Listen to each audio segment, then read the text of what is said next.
Hello, Santo. Hey, brother, how are you? Very good, thanks. And you? Doing well, thank you. Kindly. Today we're gonna talk with Santo about some different kind of energies and their influence for different part of the life. So I think it's an important series because there is a lot of misunderstanding about the astrology, and of course astrology is a science the same like mathematics, and in the past it was obvious, but today we need to prove it every day. Yes, this is very true, brother. So what I want to do today is explain that ultimately that astrology is the science of nature. It's natural science. Okay, so I'm going to establish that. Well, simply because of its benefit. It has many, many practical benefits. Astrology is dealing with energy and how energy works. In fact, it's very ancient, and it explains perfectly how energy works. These days, we have lost this science, and we have become so simplistic when it comes to energy. Scientists say that energy is positive and negative. It's a wave. It's a frequency, and so it's oscillating. And you see, you've got what they term positive and negative. Well, this is true, but it's very basic. And astrology explains that energy, every wave has a 12ness, not just a 2ness. For instance, if you draw a wave, and normally how you would draw a wave, an energy wave, is like this. You would put an equator like this, and you would go like this. Okay? And what they'll do is they'll say, this is positive and this is negative, or vice versa. Now, that's true. Energy is, in fact, a 2ness. And I did have a picture of the Korean flag here somewhere.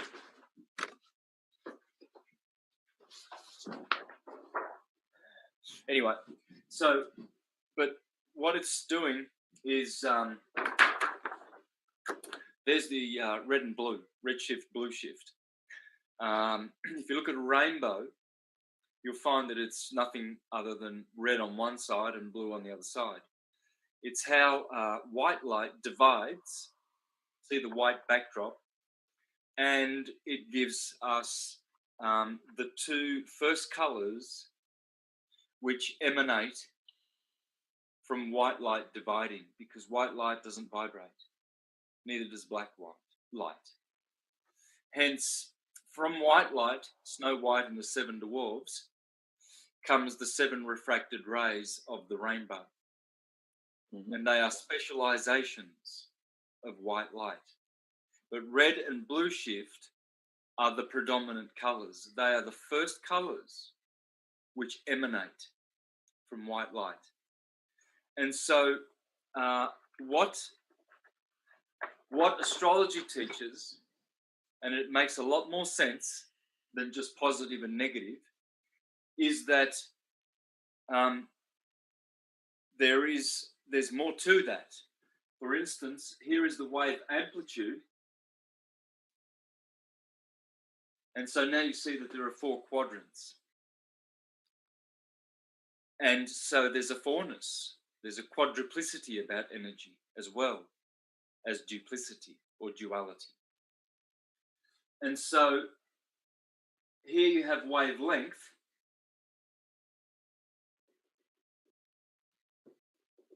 Here you have wave amplitude. And you see, those are the 4 cardinal points of the wave. You see, you have 0 point here, where energy is balanced. Yes. And then And then in the wave amplitude, you see that energy has reached its maximum expansion centrifugally, and then it goes back into itself as it goes out centrifugally. It must return centripetally. So we have a divergent point here, and we have a convergent point here. And this is just the torus field. That's how a torus field works. In the middle, you have a hyperboloid. And then this is the maximum convergence of the energy, which is centered here in counter space. So it looks like an apple. Yes. And yeah, well, that's because your torso is a torus field. You see, the human being is also in here. That's the heart, the core of the system of your body. And so you can see clearly here that there is a positive and a negative, but there's also a fourness. This is very important because the fourness then becomes an eightness, the 8-spoke wheel, and then that eightness becomes a 12ness. Now, you can understand this if you think of the chromatic musical scale. For instance, let me grab a guitar.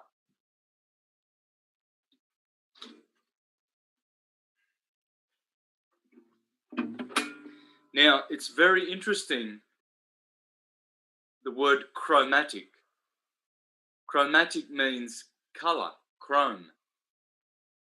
And so the 12 notes of one cycle are the chromatic notes. So we've got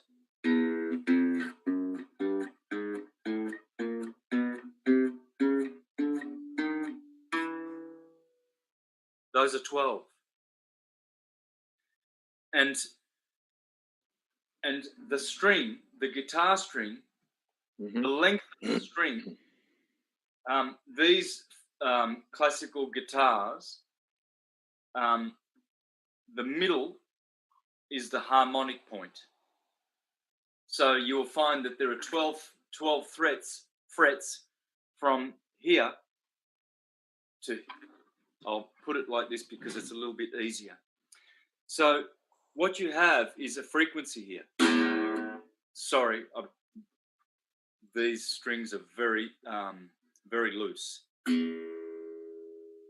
Okay, so that's the E string. It has its frequency. It has its vibration. At the center here, you have a harmonic point.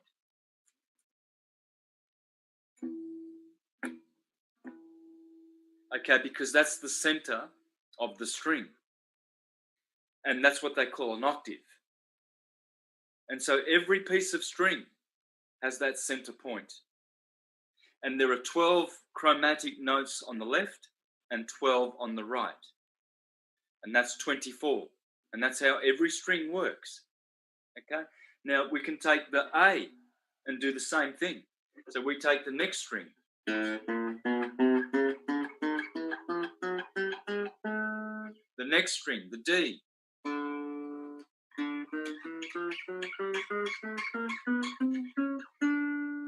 Okay, so this is the chromatic scale. Now,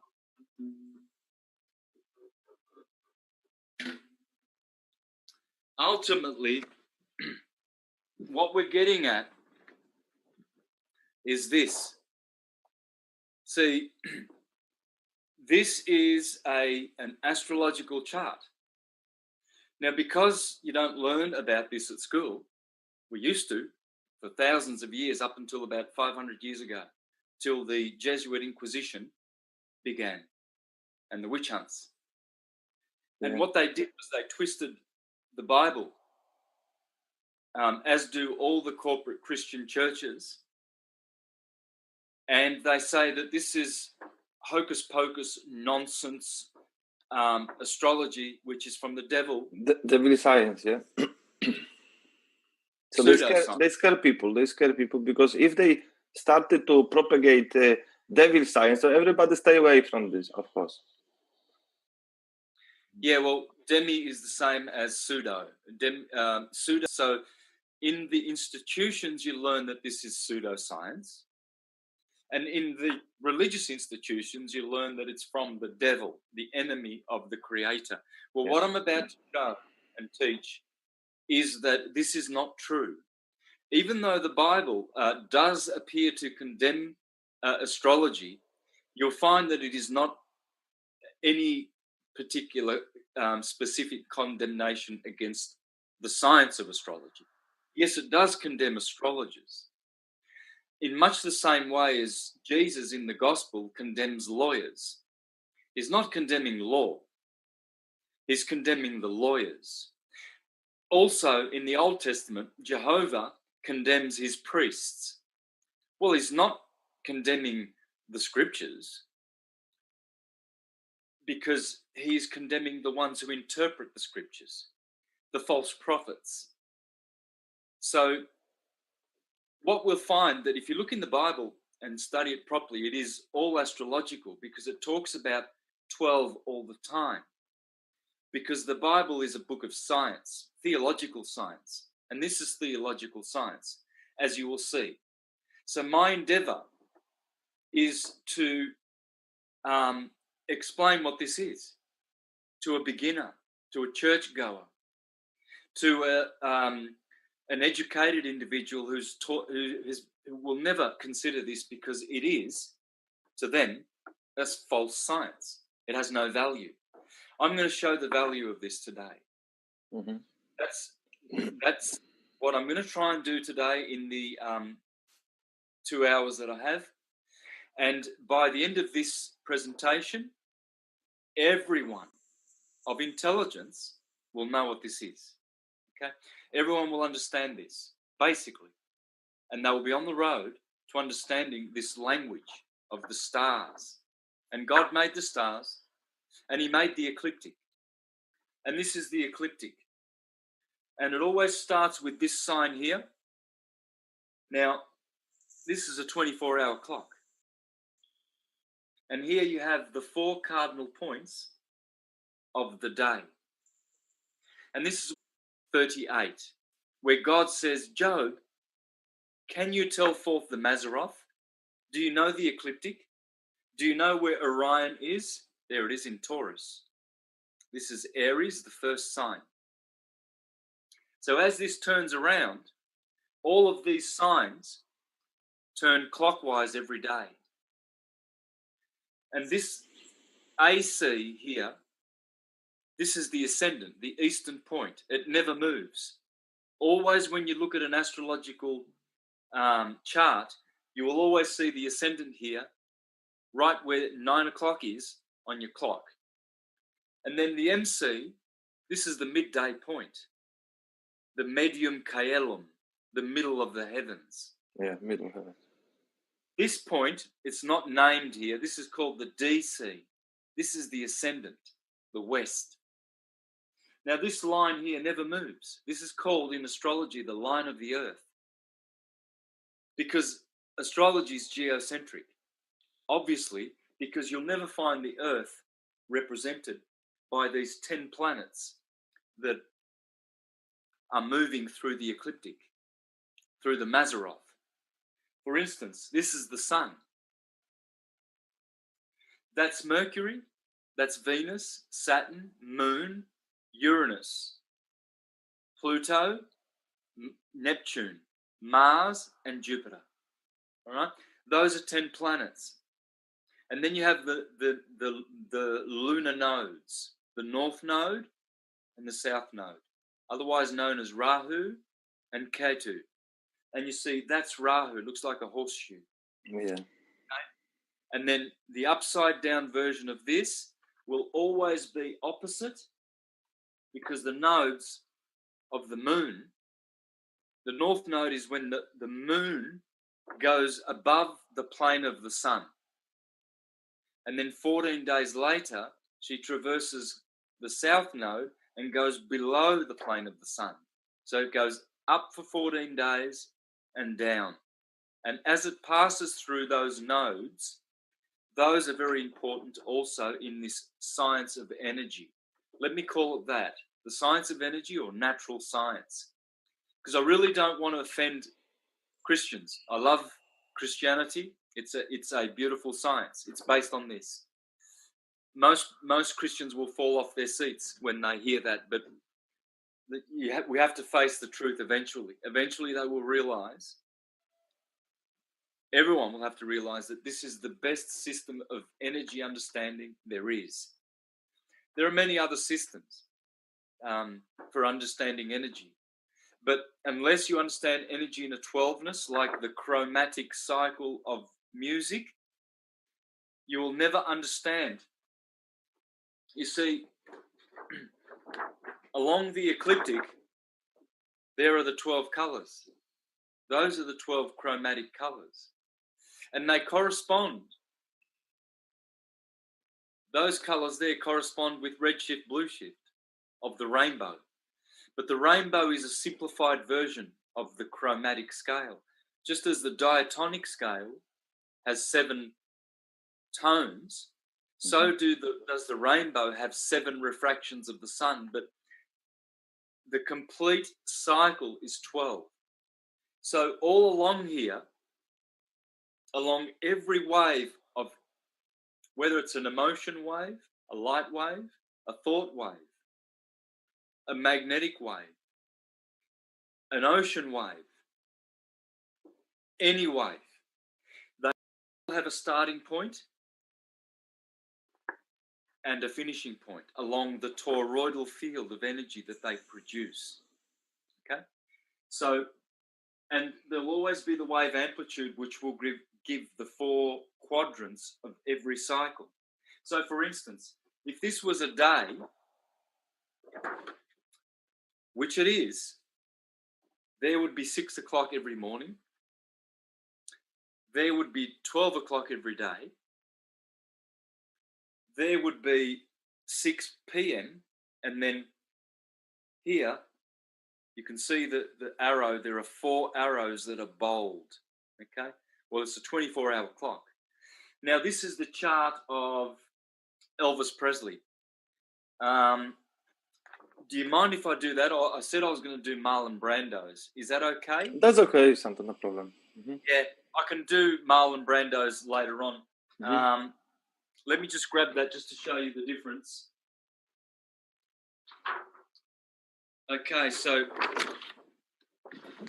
what we have here is this guy, Marlon Brando, is Aryan. And you can see his sun it's a new moon. He was born on a new moon. So he's obviously a very special man.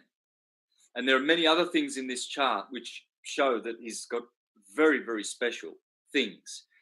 Jupiter in Sagittarius, Mars in Capricorn, Venus in Taurus, just to mention a few, and Saturn just exiting Libra where it exalts. This is a chart that has a lot of essential dignity in it. I won't explain what that means right now because I have done in many other presentations.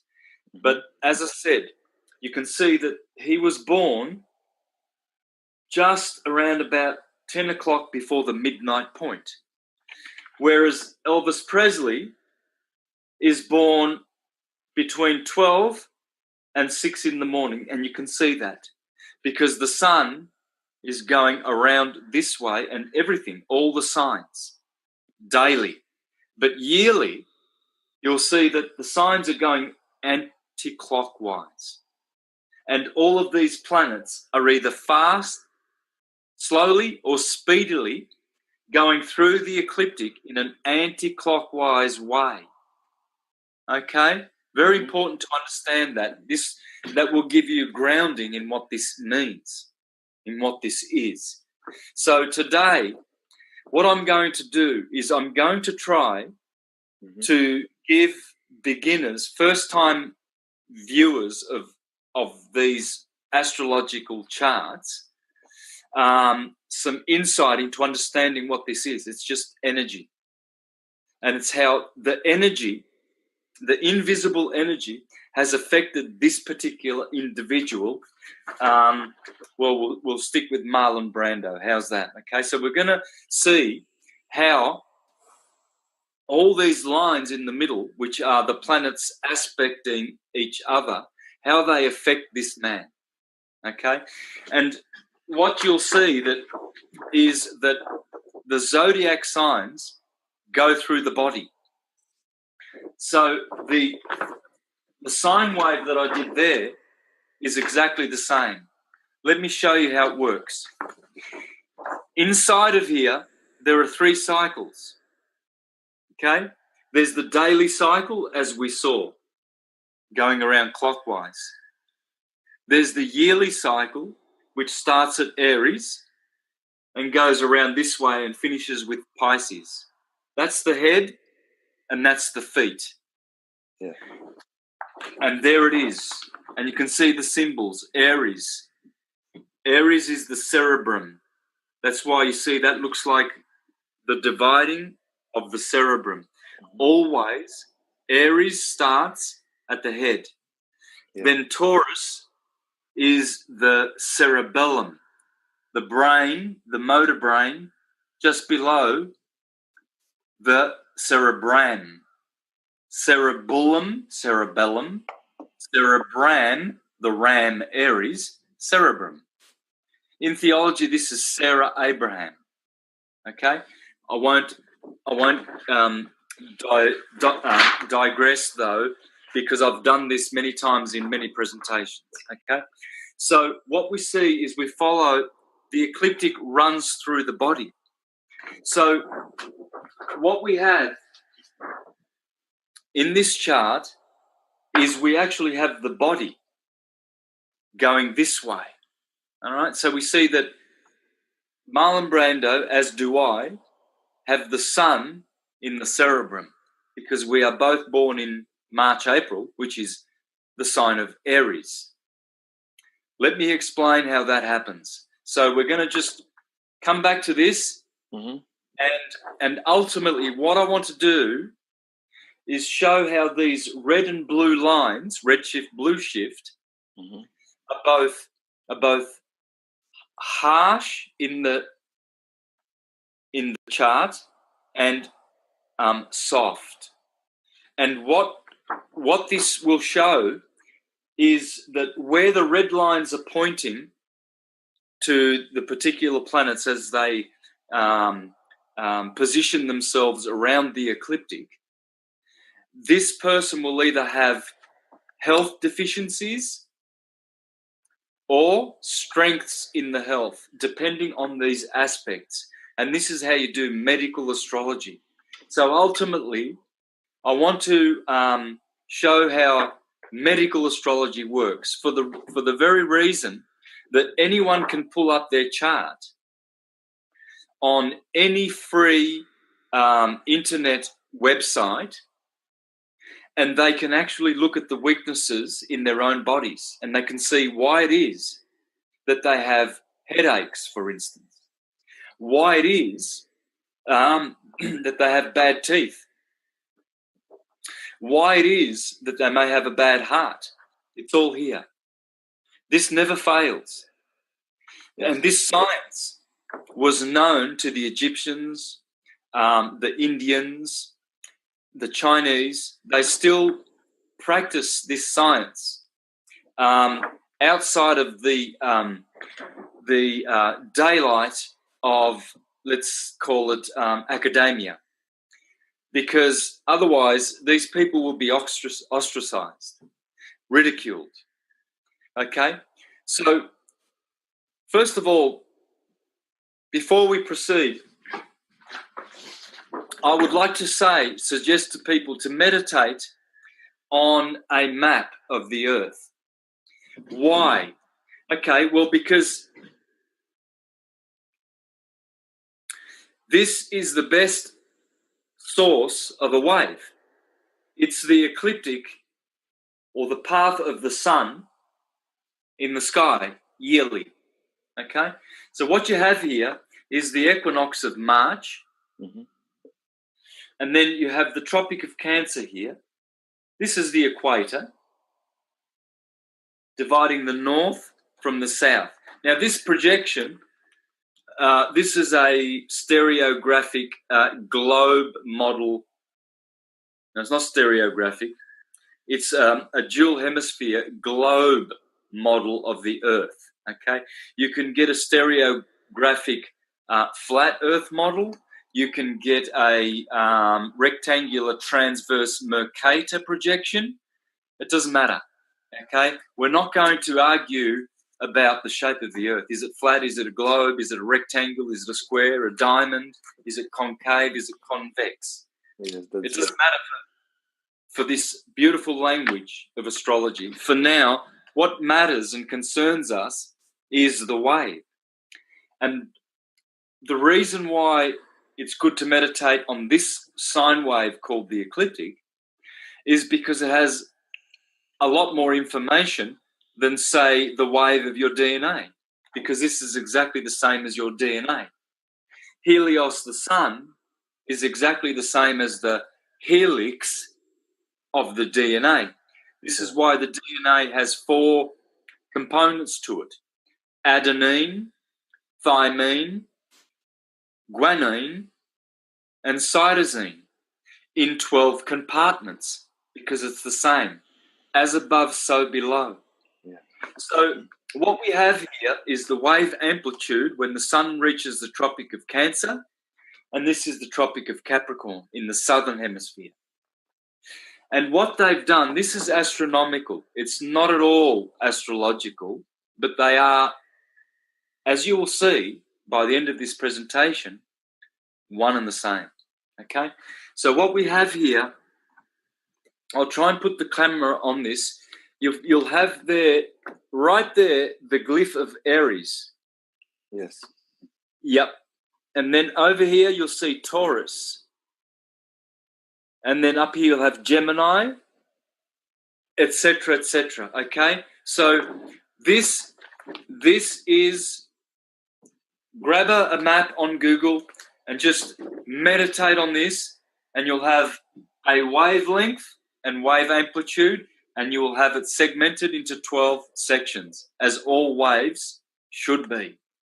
Now, for those who are still skeptical and haven't turned this presentation off yet, please understand that energy, you can't see energy. Can you see, for instance, the this camera that you can see me through is running through this cable.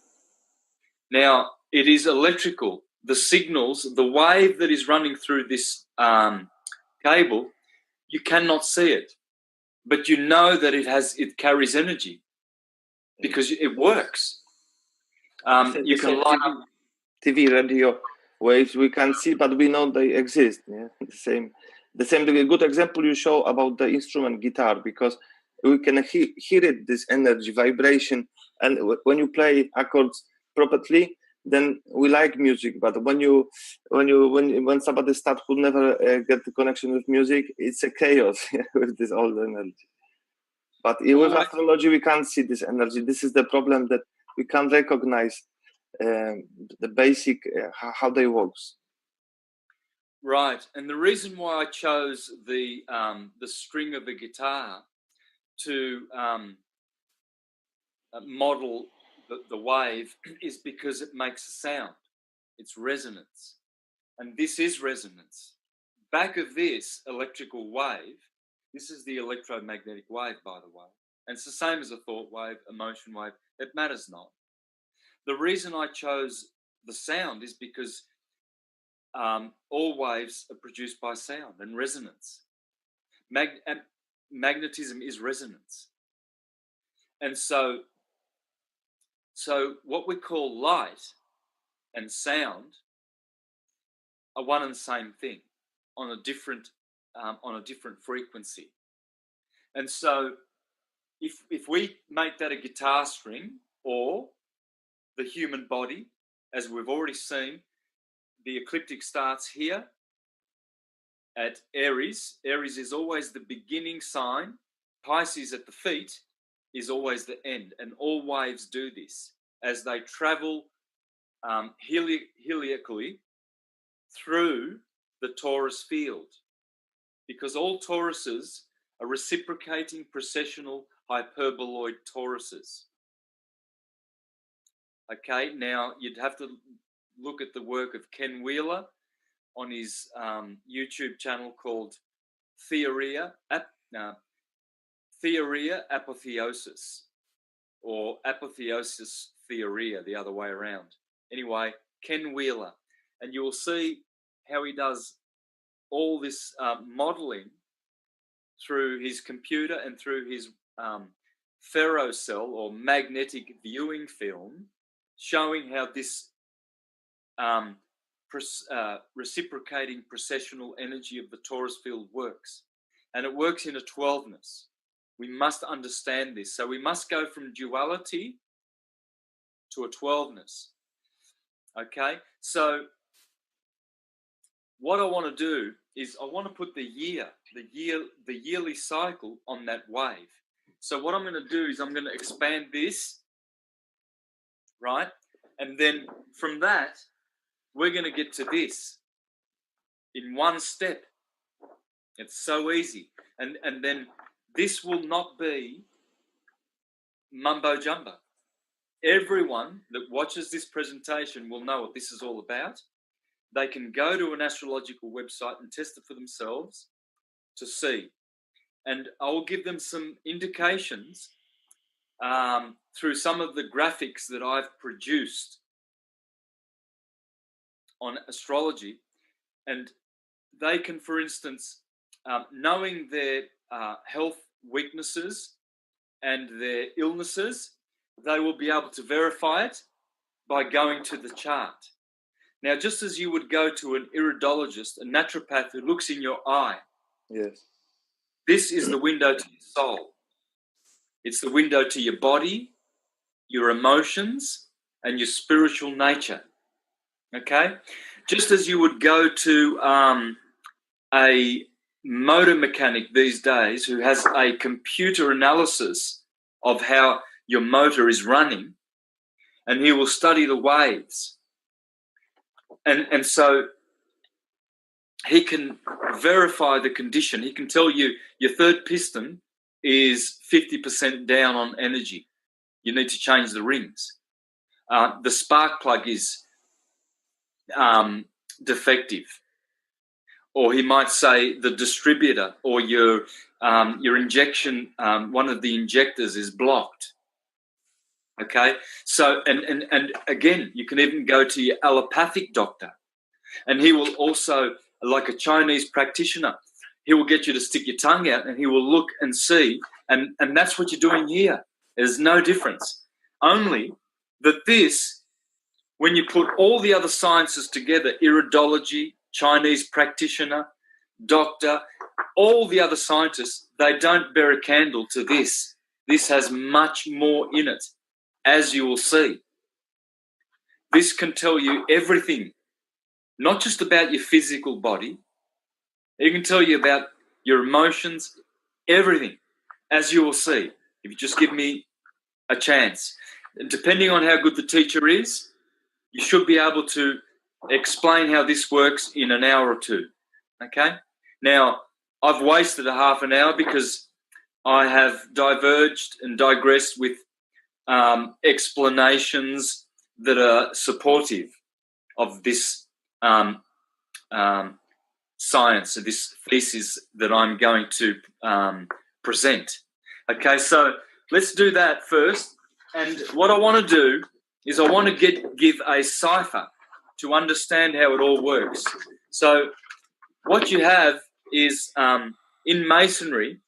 Now, I know a lot of people say, oh, Masonry is, Freemasonry is different to Masonry for a start.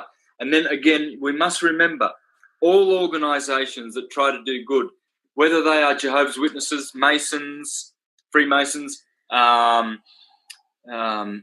any club or organizations, they usually get infiltrated and controlled, and they have to toe the party line. This is because they're all registered, okay? And so when you register, then you have government rules to abide by. And so what goes out the window is truth. And what comes in is doctrine and dogma. And so that's why all of these organizations don't agree. Whereas the true science is natural. It's God's science. This is God's science. All the astrology books I've ever read have always attributed the wisdom of astrology to a creator, to God. And some of them call God Jehovah or Allah. The Arabic and Persian astrologers, for instance, they call this the science of Allah. In fact, the Quran tells you. I've done a presentation dealing with the Quran and how it talks about the 12 heavens. And it talks about Aries, Taurus, Gemini, Cancer, and it uses those very names. Okay, you can search this. Search online in the Quran and you'll see it talks about the 7 planets, the visible 7 planets, and the 12 heavens, the 12 signs of the zodiac. You see, the Bible, on the other hand, has been sterilized. You've got Jacob and his 12 sons and tribes, Jesus and his 12 apostles. Well, the apostles are the 12 posts. That's why it's called apostles, the silent T, because these were called posts. And Jesus was the Son. Why? Because the Son is the life giver. It's the Saviour, rises. It's the risen Saviour every day. And so if you remove the sun from our solar system, from our cosmos, everything dies. And so we're not being sun worshippers. We don't look at the visible, physical sun. This is just logical science. Yeah, we can just, if we wouldn't have a sun, just 24 hours, 2 days, and there is no life actually. Exactly. It's vital. Look at the plants.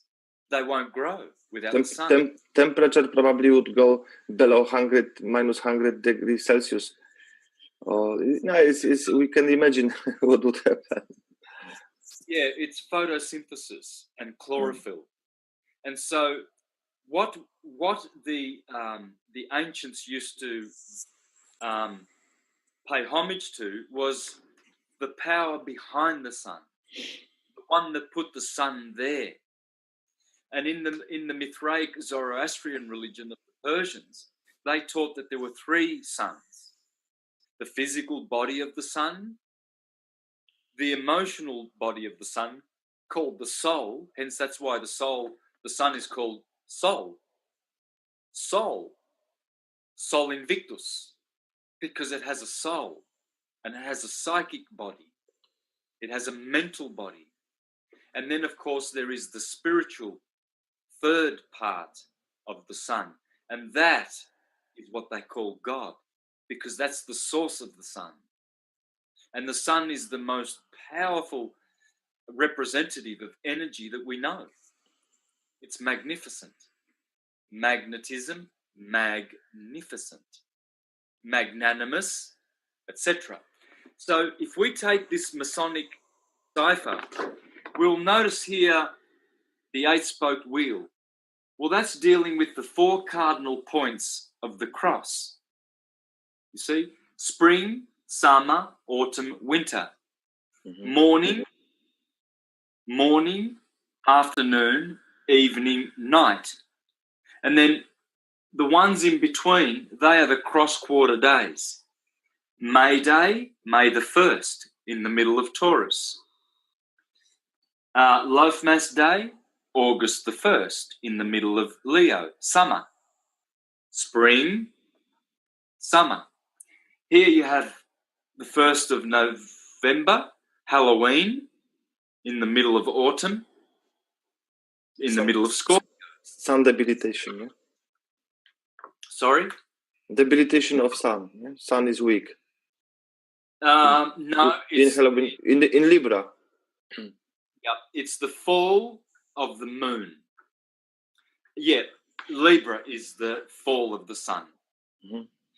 Yes, which is a debilitation. Yes, it is. Okay, because the sun exalts in Aries and the moon exalts in Taurus, so they must have their fall in the opposite signs. Opposite. Libra, yep, and then Scorpio. And so the other one is February the 1st. Okay? Now, what are these ones? The cardinal cross. This is the cardinal cross because it points to the cardinal signs. Aries, Cancer, the chief cornerstone, Libra, and at the bottom here, down below, Capricorn. And they are the equinoxes and the solstitial axis. And every wave works like this. So here you have March the 21st. Beginning of spring. Yes, beauty. New life. Yes, the blossom. In Vedic astrology, Ashwini start, the first nakshatra Ashwini, which is the Aries, the first degree of Aries. Yep, the first nakshatra. And then there's 27 nakshatras, or 27 lunar mansions. In the West, in the tropical astrological system, we have 28. But this is fine. They are still both good systems. Okay? Now, here we have the 21st of June, the summer solstice. Over here, September 23rd, we have the autumnal equinox in Libra. Okay? The 23rd of September, in the Jewish system is called Judgment Day. Rosh Hashanah, Yom Kippur, the Festival of Tabernacles, the Festival of Booths, Tishri, etc. Nisan, that's coming up now. Nisan 14, well, that's Aries, the Passover lamb. You see, it's all astrological. Yes. Okay. Now, and then the bottom one, tropical point, that's pointing to the 21st of December, the winter solstice. Okay. Now, for all intelligent people, thinking people who have an open mind, all of this will make sense with a little bit of meditation and reflection and study. Okay? I know I'm going fast. If you rewind this presentation, go through it carefully, you'll be the master of understanding energy.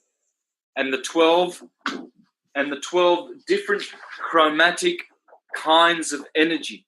As you will notice, the human body is here. This is one of my graphs on my website. So I'm going to be presenting a lot of my graphics, digital graphics that can be turned into posters from my website, universaltruthschool.com. You can go there and you can get these digital graphics. They are full of symbolism and wisdom and understanding. And if you care to study them, you will expand your knowledge of energy and God, because all energy has a source, and we call that God, the source creator, the Most High. And this is how his energy system works. It can't work any other way. This cannot be the work of the devil, because the devil doesn't make anything. The devil destroys everything. Okay, this is why in the Bible, God mocks the devil, and he praises his science by the Mazzaroth by saying, "Can you tell forth my Mazzaroth?" If you don't know where Taurus is and Orion and the Pleiades, you are ignorant. Okay, so it's basically showing how energy works. So you see how Aries, the cerebrum, is here. Taurus is the cerebellum. Gemini is the lungs. And they all rule the 12 systems of the biology. Okay? Aries is the cerebrospinal and nervous system. Taurus is the endocrine system. Gemini is the respiratory system. Cancer is the lymphatic and immune system. Leo is the heart. It is the cardiovascular and circulatory system. Virgo is the belly and the appetite. It is the digestion and the excretory system. And I would say also bacteria flora for Virgo. This is for sure. They're losing this flora very fast. Yes, they do, and most Taurians suffer from baldness the most. Okay. Yeah. Yep. They. If you check my graphics, I have all this information encoded in them. The salt for Virgoans, the Schussler tissue salt, would be potassium sulfate. All Virgoans are deficient in that salt. And the next two salts, Libra, sodium phosphate, and Scorpio, calcium sulfate, because they have 9 of the 12 tissue salts fully developed from their mother's womb, but when they are born on the 9th month, they are deficient in the salt that their sign is. Okay? So if you're a Virgoan and you're listening right now and you're male and you're bald, try some potassium sulfate. Okay?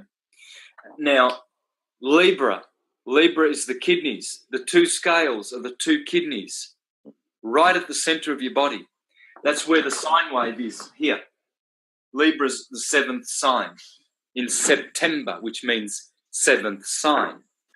Okay? Now, this should not surprise, because we are taught that it is the 9th month, but it's not really. Astrologically, it's the 7th month. So Libra rules the renal system and the urinary system. Okay, Scorpio is the reproductive system, the generative system. Sagittarius, the hips, is the muscular system. Capricorn is the skeletal system. Aquarius are the 12 meridians. The Chinese acupuncturists know about these. There are 12 meridians that are connected to the 12 cranial nerves and the 12 nerves in the solar plexus. Okay? And then we come to Pisces, which is the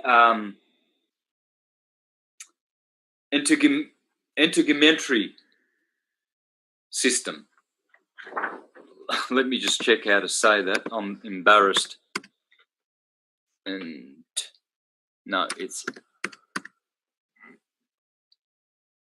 The Pisces connected to mouth and feet, yeah? Yes, Pisces is also the nerves. That's it. Integumentary system, okay, which is the skin.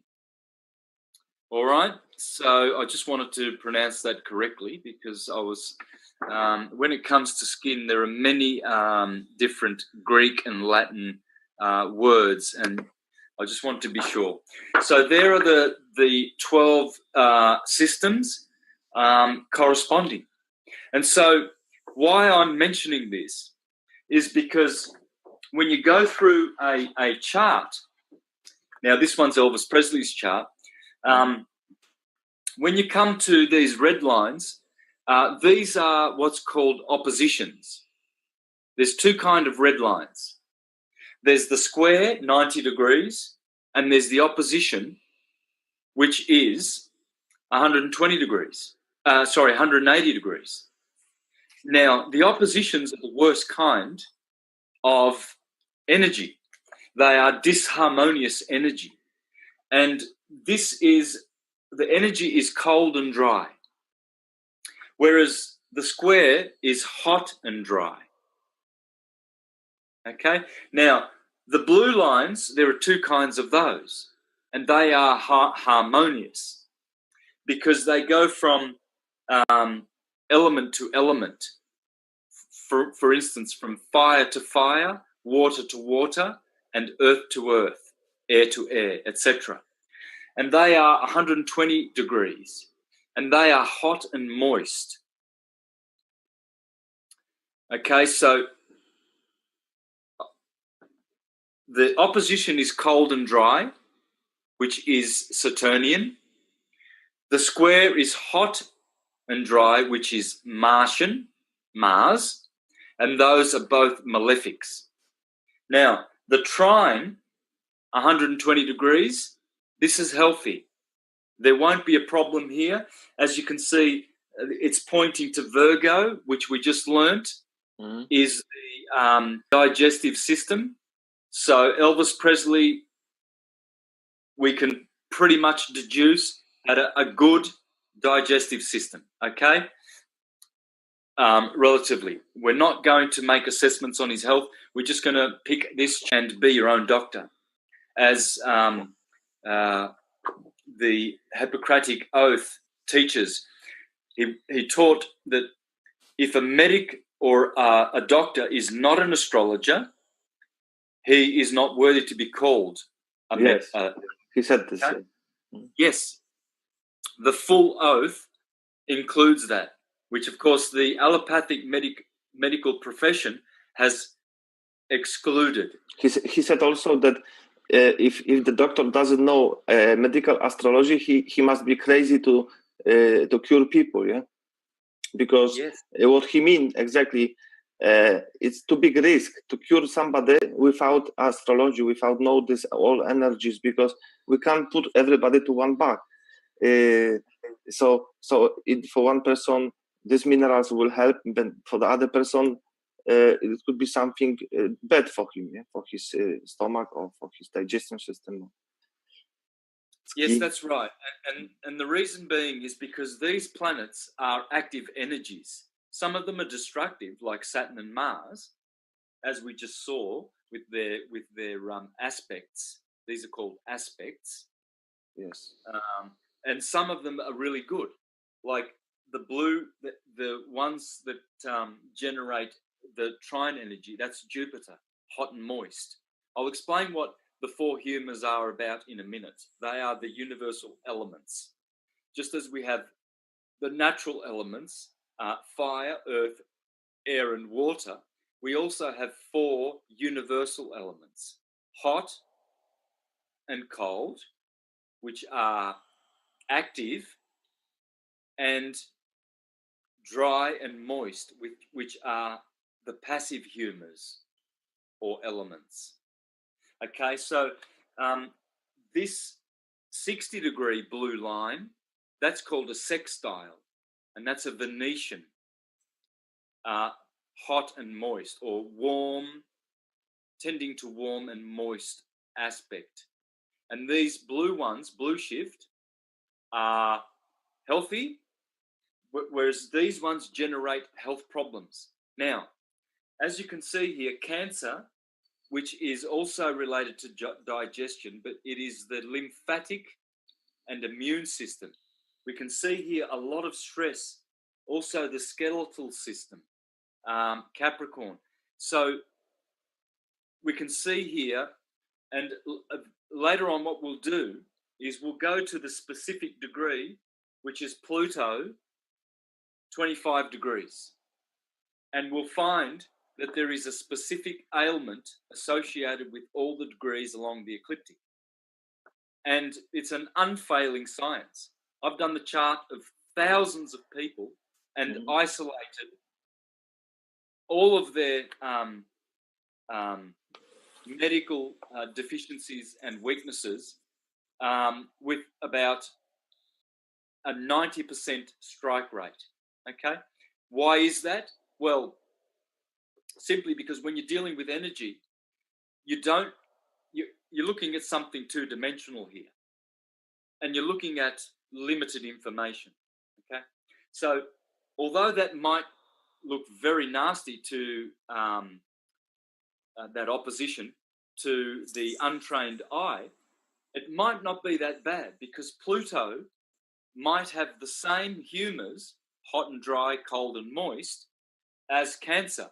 And so it alleviates, mitigates that opposition.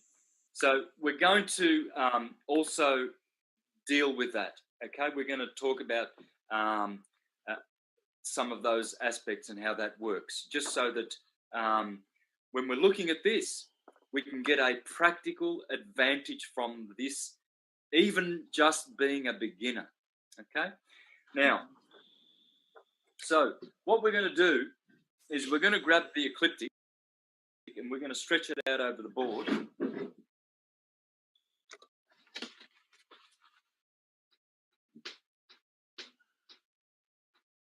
So what we do is we draw an equator like this, and we draw the Tropic of Cancer, just like our map showed us, and the Tropic of Capricorn always below. And then we put a sine wave in, which is the ecliptic of the sun. Okay? So, these are the cardinal points of every wave. All right? So, spring, summer, autumn, winter, morning, afternoon, evening, night. So what we can do now is to make it sort of more circular. We can make it into a wheel. And what we've got now is that. It's very important to understand. So it's a year, but it has many things in it. It has the human body in it, and you would have the head. Let me see. I've got a bigger one of these. So my graphics are high resolution. They're $20. They're $20 each, but I have 9 or 11. I forget now, and you can get them all for $100. All right. So what that means is you will have graphs that you can go to the printer and put up on your wall, like this one. All right. So what I'm going to do is, as you can see, the body goes in there. Okay. And so you will see that there's also, for instance, Aries is a fire sign. So you see the tetrahedron. Here you see the hexahedron, octahedron, dodecahedron for water. That's air, octahedron, and earth is the hex. It's a no-brainer. When you think about these things, you see the analogy. See, in science, they say there's solid, liquid, gas, and radiance. Yes. Well, in astrology, we say solid is earth, liquid is water, gas is air, and radiance is fire, plasma. So when science talks about solid, the 4 states of matter, it's here, because those 4 states are produced in every toroidal wave expression. And this is how, in 30-degree segments, all waves work, whether you believe it or not, or whether you understand it or not. And so here will be fire, tetrahedron. And so there are 5 platonic solids. There's also another one called a dodeca, which means 12. See, tetra means 4. That little pyramid shape has 4 sides. Hex means 6. The cube has 6 sides. Faces, I should say. Octa means 8, and the octahedron has 8. It corresponds to air. Icosahedron, ikosi in Greek, means 20. So it has 20 triangle faces on it. Whereas the dodecahedron has 12 pentagrams around it, like the soccer ball. And it's the master because dodeca means 12. And it corresponds to the 5th element called ether, which is ethereal or quintessential. Okay, and that's how this science works. It's the science of light or sound or energy. These are the 12 chromatic notes. Okay? Now, so what we have in astrology, this is the eastern point, the ascendant. 6 o'clock. So we could say this is 6 o'clock, 7, 8, 9, 10, 11, 12, midday. They call this the MC. Not master of ceremony. I know that you would say this. And so the MC divides what is AM and PM because it's called AM is anti-meridian. That's the meridian. Yes. So in time we have a PM, AM, depends on time. Everything AM is over here.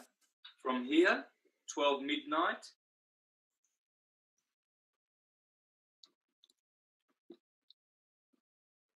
Try and get that in. It's going to be a bit hard, isn't it? There's 12 midnight. This is called the IMC. IMC. This is called the MC. This is called the DC because it's descending. When the sun hits the 4 p.m. and then 5 and 6, usually every day it descends from your vision. Okay? So that's the eastern point. And so you can see that this is obviously a 24-hour clock. It's obvious. 1 o'clock, 1 p.m., 2, 3, 4, 5, 6, 7, 8, 9, 10, 11, 12, 13. Yeah, can do. But let's start with 1 a.m., 2 a.m., 3, 4, 5, 6 a.m. So you see, this is the meridian. Anti-meridian is AM. Post-meridian, after this point here, is PM. And that's what you have here. So as you can see, Elvis Presley was born around about 3 to 4 in the morning. Marlon Brando, if I can find the chart now. 4:35 in the morning, Elvis Presley. 4:35. There you go. All right. Okay. So his son is in the second house, and I'll explain the houses in a minute. That's the only thing I've got left to explain. Second house, yes. Yeah, the houses are different to the signs. Once you understand that here there are 12 signs, and as they turn clockwise every day, they are found to be in the 12 houses. Okay, and so here below the ascendant, this will be the first house. So we're going to go like this. Hopefully, I'm not going to confuse people. First house, second, third, fourth, fifth, sixth, seventh, 8, 9, 10, 11, 12. Because we have to understand this. And you'll see that in here, you will see the number 1 there. See number 1? Yes. Number 2. Number 3. So let's just have a look. Those are the houses. You see the houses are on the outside ring, and then the signs are 30 degrees each inside. So we start from Aries, as I said, fire, red. So you see the 3 fire signs, Aries, Leo, and Sagittarius are red. It's all color-coded perfectly for the beginner. That's why I use this website. Okay? It's called astrotheme.com. Now, and so you see the second house is here. So the first house is always here. It never moves. But the first sign Aries, that can be anywhere, depending on what time you're born. Yeah. Okay? It can be here. Aries can be in the 10th house. It can be in the 11th house. Because the signs, even though they are ordered anti-clockwise, they are rotating clockwise every day. Okay? So on the inside, you have the signs going anti-clockwise, but the houses, the first house will always be here, and it's called the rising sign, the first house. the ascendant. So if people ask you in astrology, what is your ascendant sign? Well, that's the sign that's pointing here. So Marlon Brando has a Sagittarius ascendant. Now, so Taurus is earth, Gemini is air, Cancer is water. So you can see the three water signs, Cancer, Scorpio, Pisces, are blue. Is it the Marlon Brando chart? Santo? Yes. Marlon Yes, Brando. it is. Mm-hmm. Marlon Brando. Okay? Now, so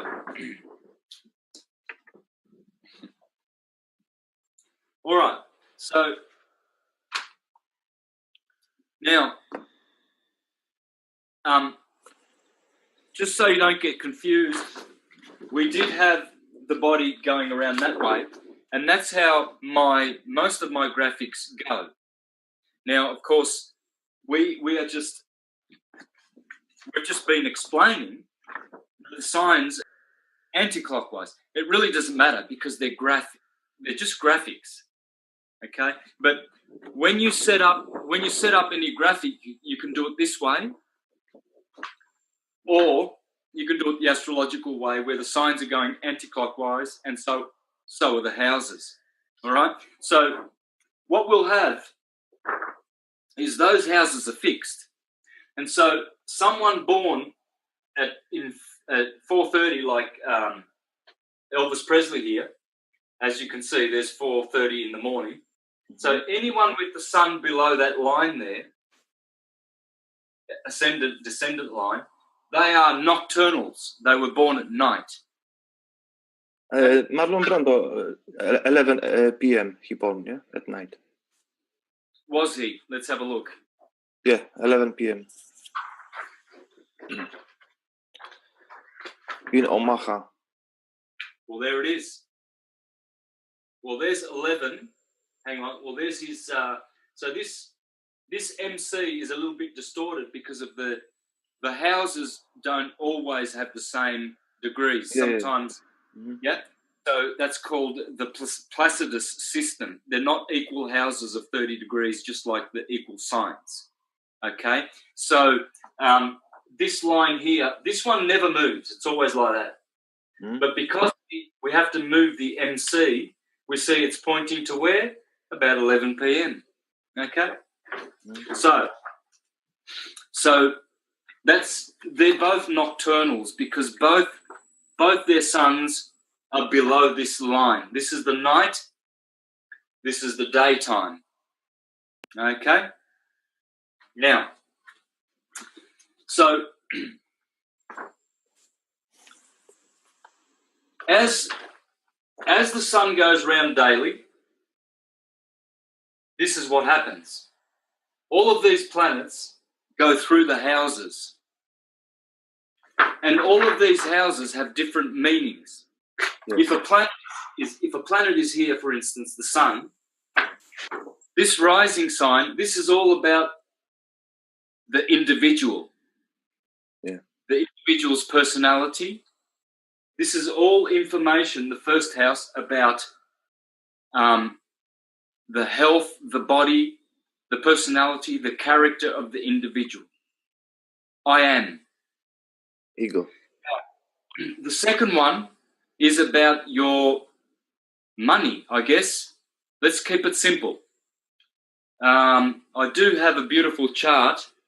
I'll grab that in a minute. Dealing with the house meanings. Just let me have a bit of a drink of my... That's why Taurus is always connected with the money because he really wants to be secure, yeah? Yes. Second house. Yeah, so that's it. A lot of banks has a statue of the Taurus in front of the bank, symbol of money. Yeah, nah, yes it is. Okay, let's have a look at this for a minute. This is very handy. Yes, it is. It's money. Taurus, the bull market. Yes, bull market. Yep. Cash cow. all the bull words. It's all about money. Yeah. So, if we start with Aries, we have the word here, appearance. There you go. So it gives you the appearance. And what we're going to do is we're going to grab a book which shows the appearance. I did have it out here. Just bear with me one tick. I'll grab that book. No problem.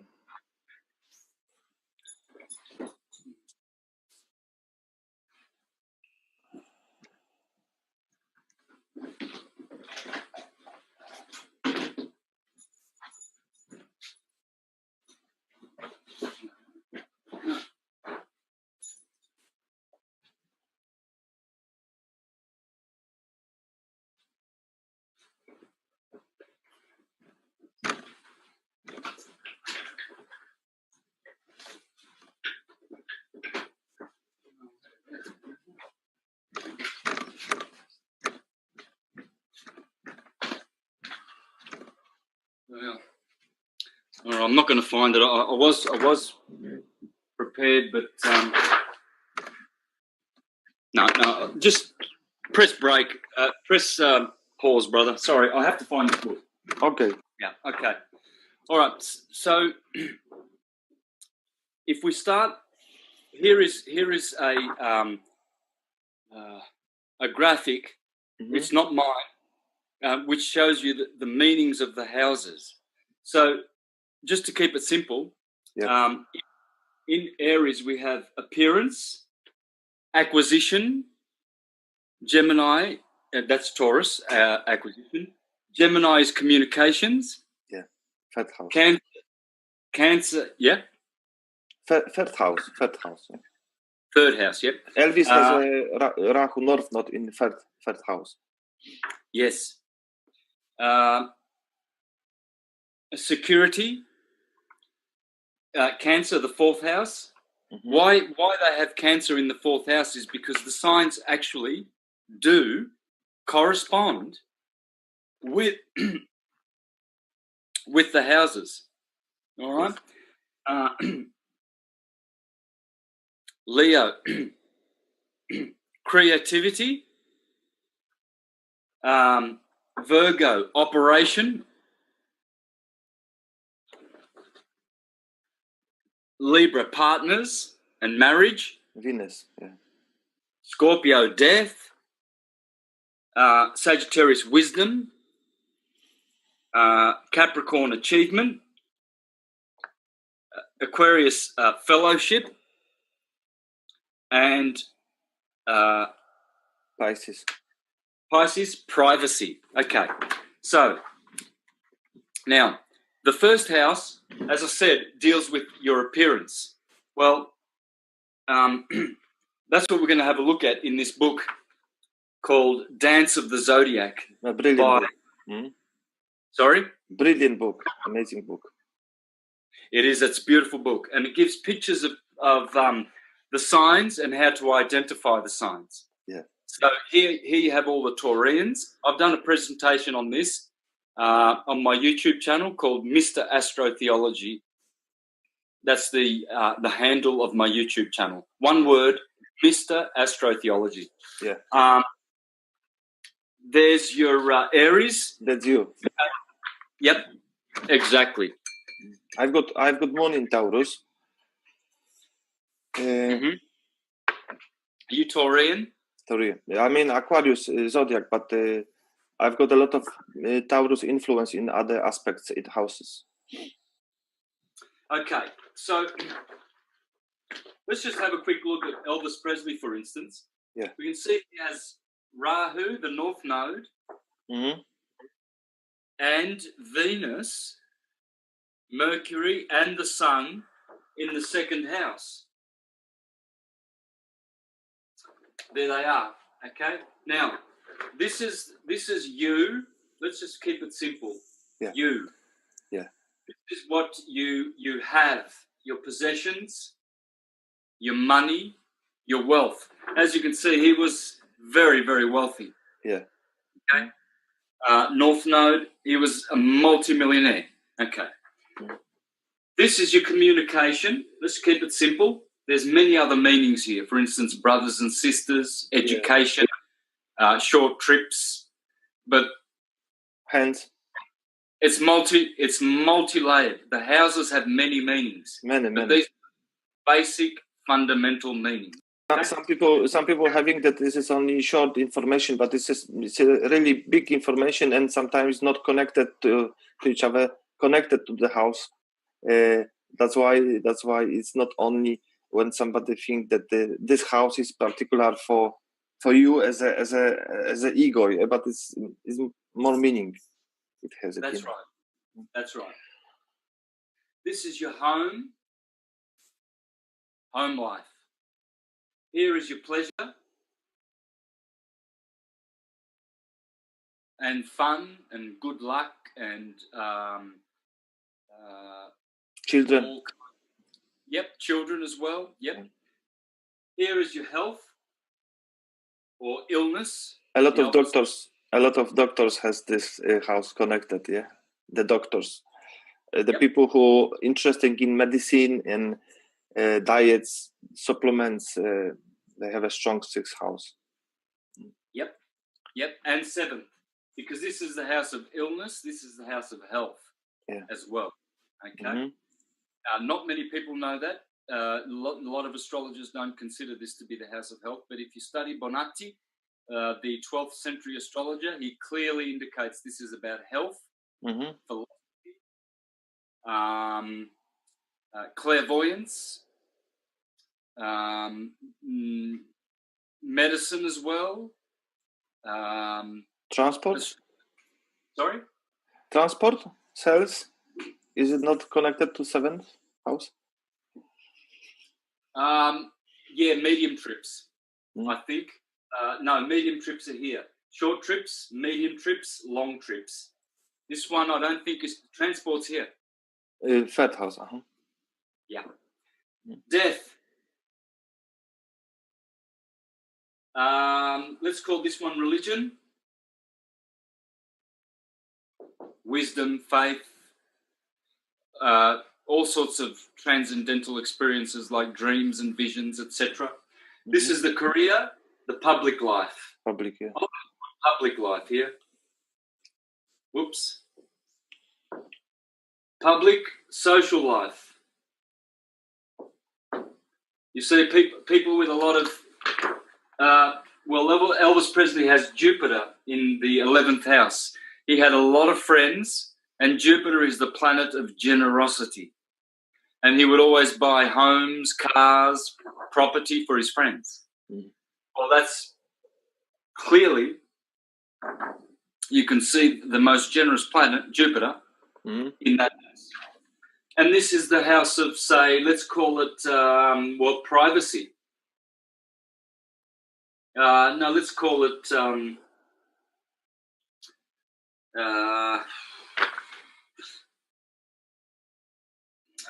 illumination, enlightenment, privacy. Let's call it hidden enemies, okay?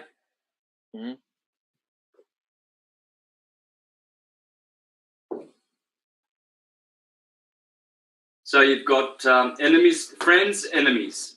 Let's just keep it simple. There's many more meanings. All right, so the reason why I want to... These are all fields of activity. And when certain planets find themselves in certain of these houses, they activate the meaning of it differently.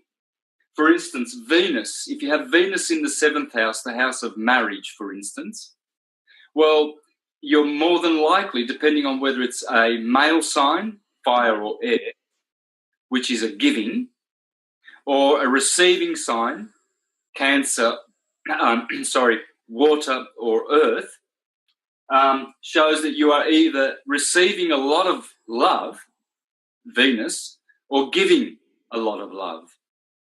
Now, if you have Jupiter here, it means you're very generous. There will be a generous flow depending on the sign, whether you're giving or receiving.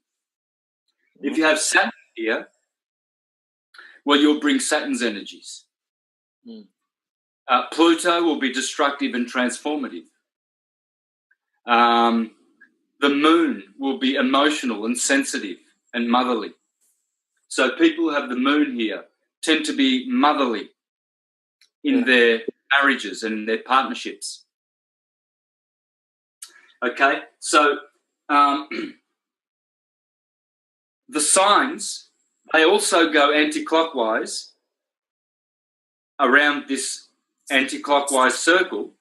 And so what happens then is, as it goes around, your head, which is Aries in your body, as it finds itself, the cerebrum, wherever you're born, as the clock goes around clockwise every day, sun rises here, midday is here, 6 o'clock is here.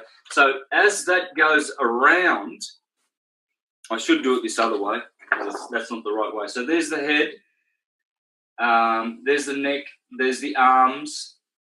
The twins are the two arms, by the way. There you go. Yeah.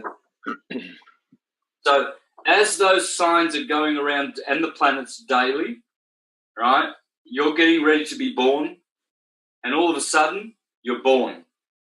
And that's it.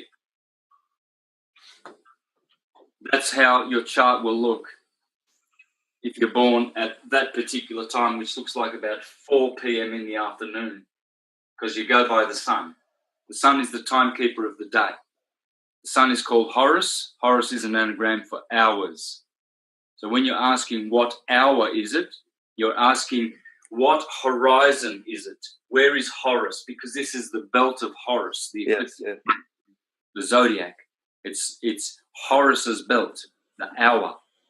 And so now what you find here is the head, the cerebrum, is here, and that's the whole body going around that way, and there is the feet here. So we see that the head is in the public arena. So in other words, this person's cerebrum is dwelling in the 10th house, which is dealing with public life. So you see that the person in their public image, they are putting their mind, they're putting their cerebrum, the energy, into the public life.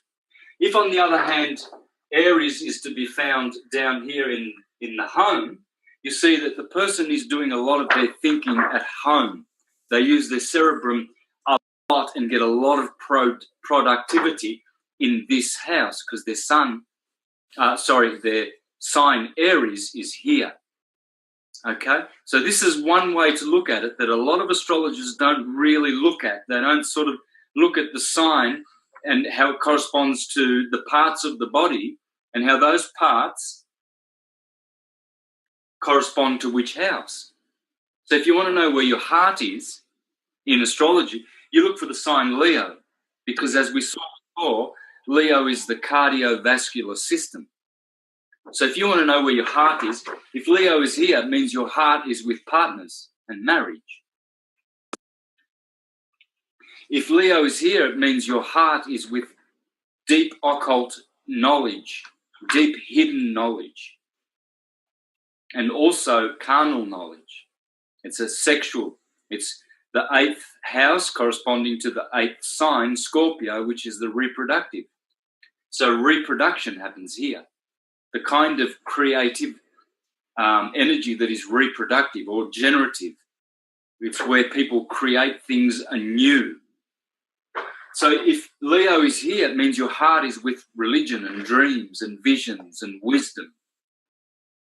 If Leo is here, your heart is in the public area. If it's here, it's with your friends. If it's here, it's with enlightenment and transcendental and the subconscious and the superconscious and hidden things.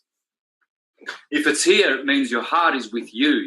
It's your life. You're involved in sports and activity, and your pleasure is with you.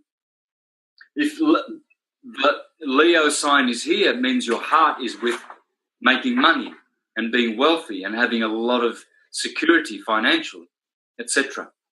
If it's here, it means you have a big heart towards your brothers and sisters, because this is the brothers and sisters house. Now, these are just side things, okay? Because ultimately we're going to show how we can benefit from this medically, because everyone knows their own medical weaknesses, okay? Some people with poor eyesight. Well, I'll show you how you can find poor eyesight, defective eyesight in a minute. And one way is Sagittarius. Sagittarius is the sign of vision and seeing. So,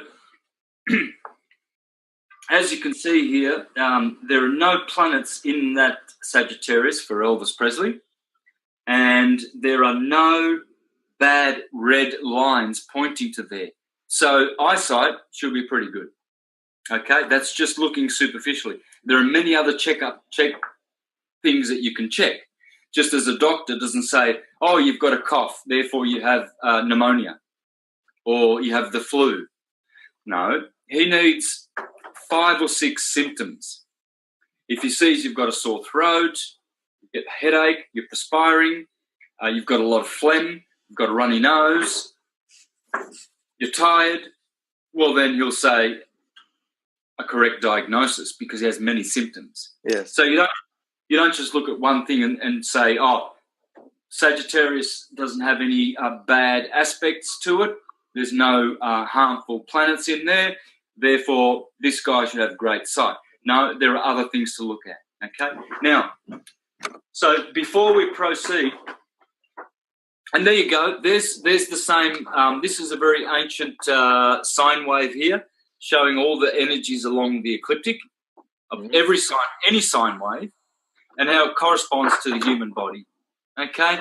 Aries at the top, Pisces at the feet. Let us move on.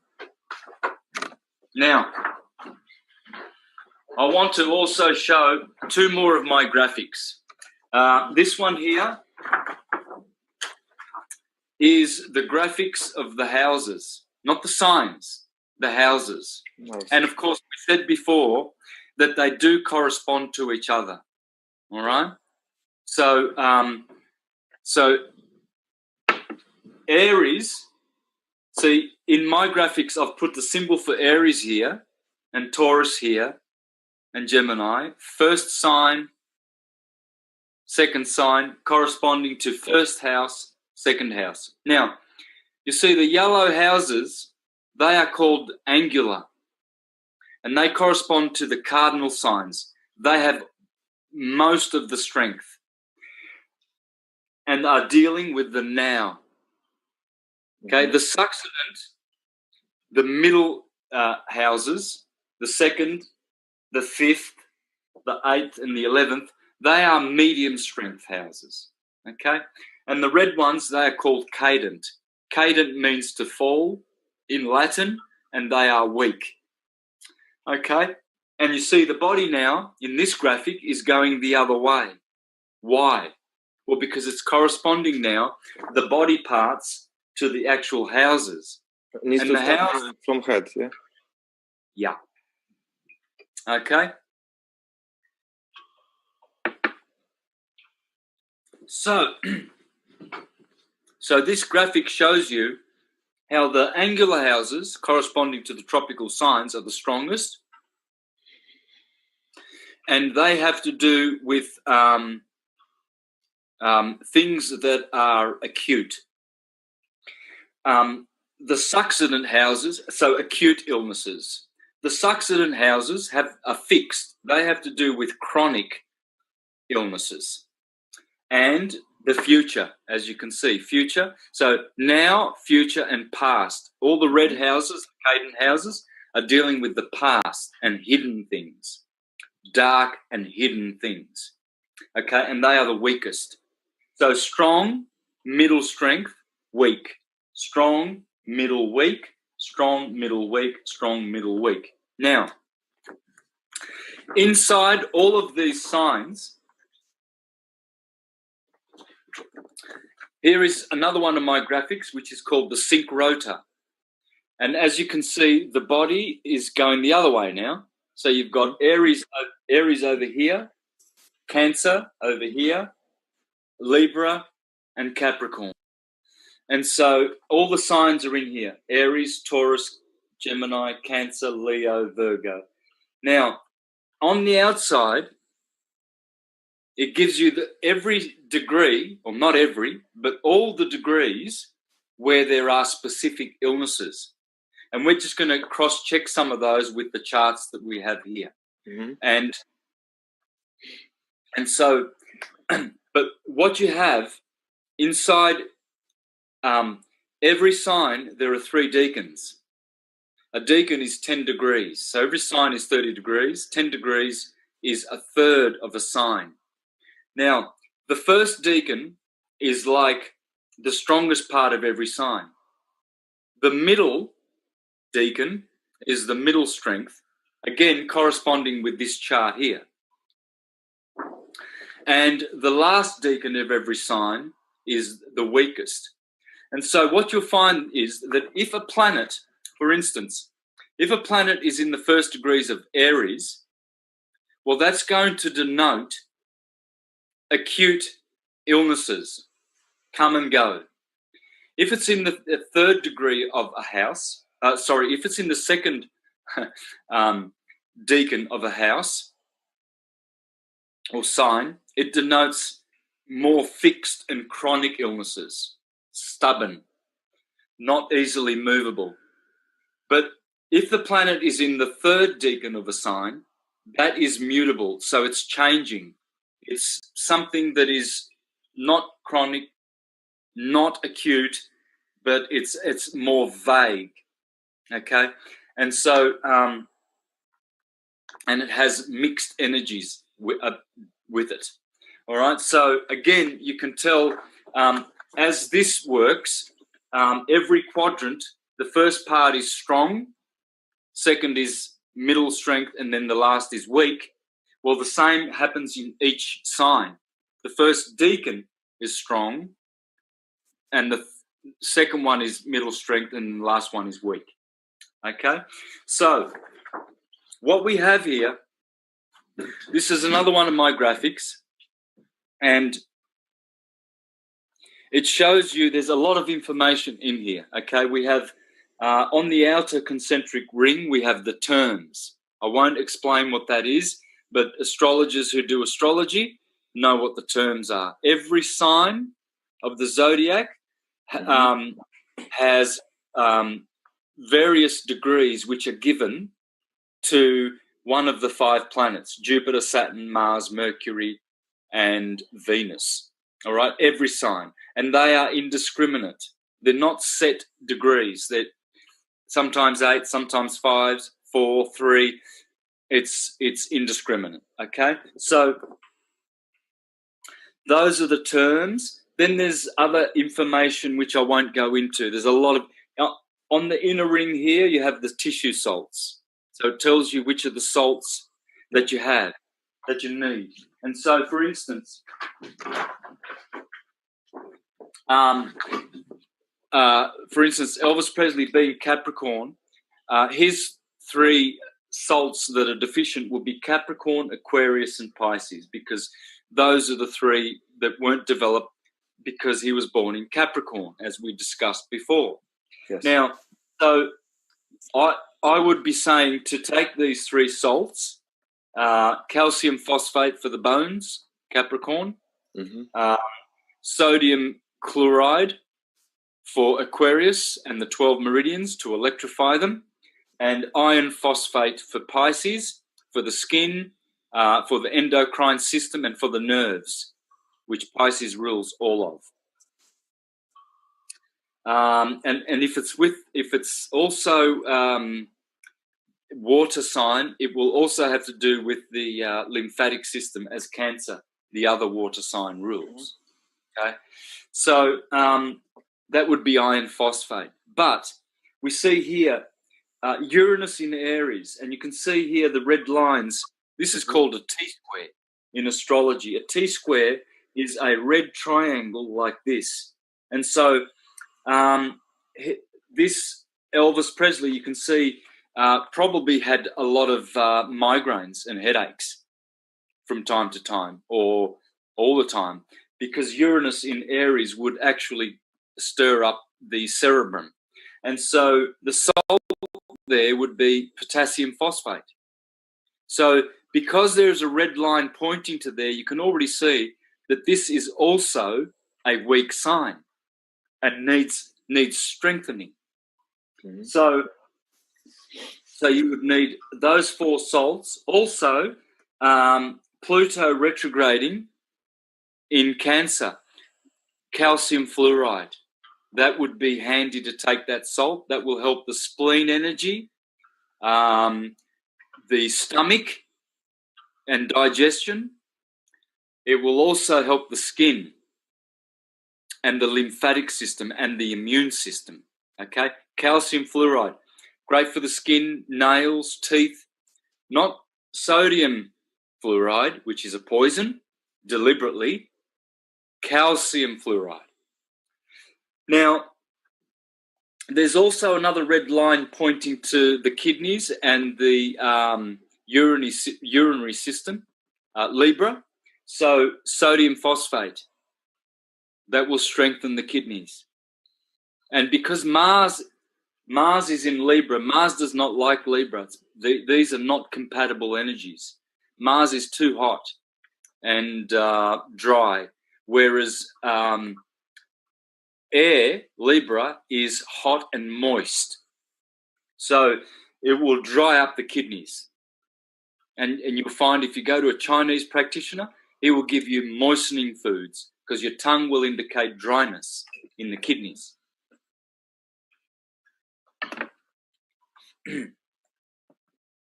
So definitely here, I would say a kidney weakness with Elvis Presley. And it could be the right kidney, the yang, or the left, the yin. So you would have to make further searches. I'm only doing something very superficial here, okay? You can actually find out which kidney. And even an iridologist, he can see it in your eye. Because around your eye, if you look at the Jensen graphic for iridology, you will see that it all starts at the top of the eye, which starts at the top of your body, the cerebrum. And then it goes around all through the body. So the eye, this is like the eye of your soul. All right? And the other one will be Scorpio. Scorpio is calcium sulfate.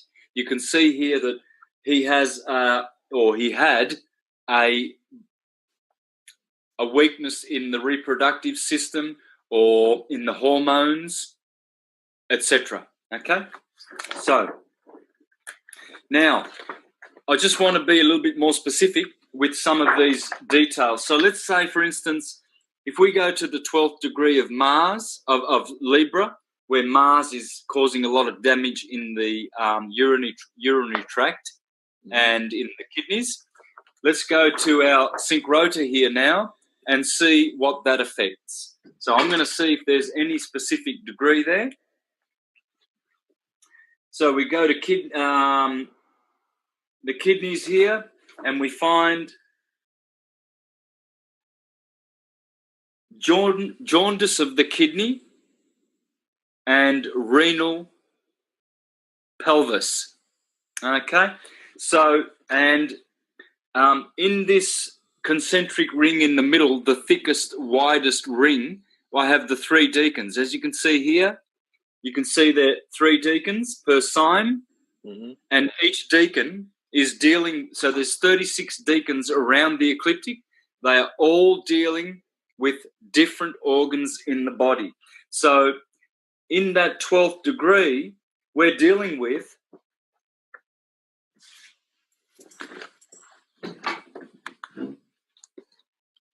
I can't see it. So what I'll do is I'll share my screen. Can I share my screen here? Yep, yes. There it is. What do? We're going to go to this.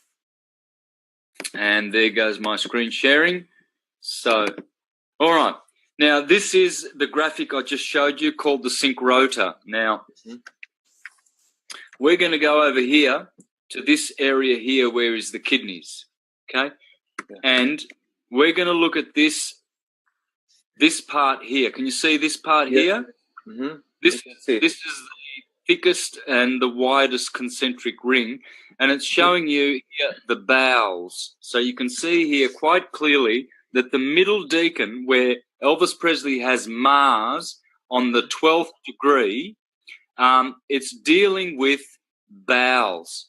So that could be constipation.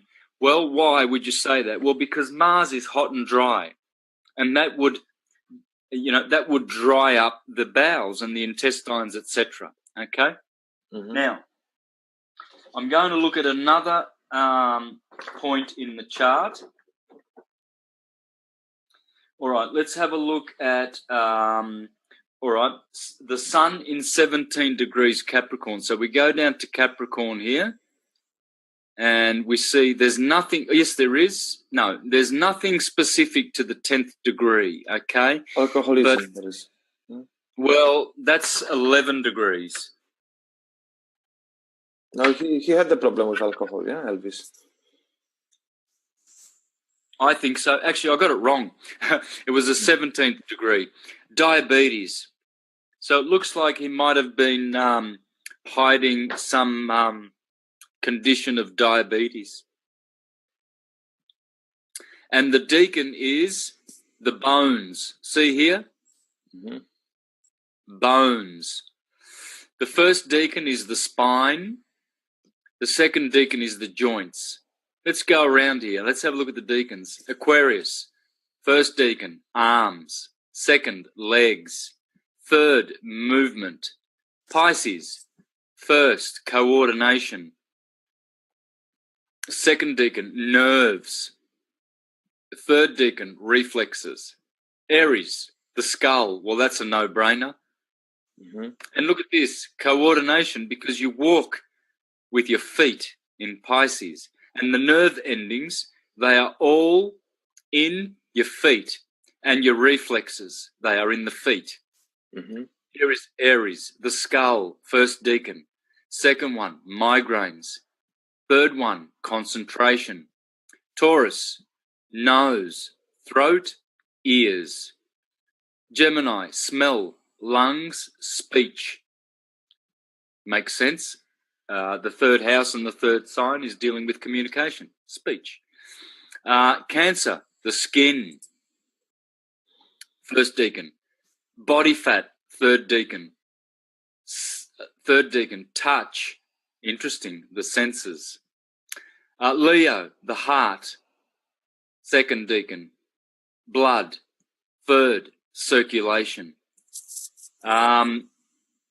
Virgo, appetite, stomach, digestion. We've already seen this, remember? Yeah. Libra, metabolism, bowels, excrement. Scorpio, sexuality, genitals, hormones. Sagittarius, far sight, eyes, near sight. And we did Capricorn. All right, now those are the general areas, the 36 general areas of the body. But if we go around, starting at Aries, we see all the different specific degrees. Now, I got most of these degrees from Judith Hill's book on medical astrology. So I want to give the credit and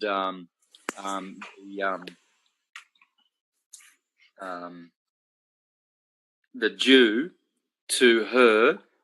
I'm trying to find the right word, but I just can't think. I'm very tired right now. The credit, okay? So her book on medical astrology is absolutely a must-read, okay? Which one? The Judith Health book? Judith Hill, yes. All right. Now, let me just go back to my graphics. You're still seeing me, aren't you? Yes, yes. Mm-hmm. All right, and I want to go now to one more graphic before I finish. Okay. Why? Because I want people to get the most practical benefit from this 2-hour presentation. Now, as I said, every house has 3 different deacons and 3 different triplicity rulers. All right. So, for instance, if you have your first house has Leo in it, well, Leo is fire, and the triplicity rulers for fire, the graph down the bottom tells you the day rulers for fire. There's Leo here. So the first one is the Sun, then Jupiter, then Saturn. And so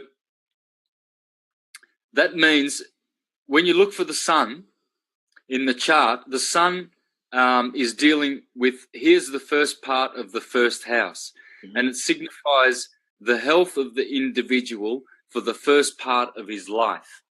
Then the second one is dealing with the second part of his life. And then the third ruler, which is Saturn, will be dealing with the third part. So if the Sun is in a cadent house, that means the individual will have the first part of their life, their health will be weak.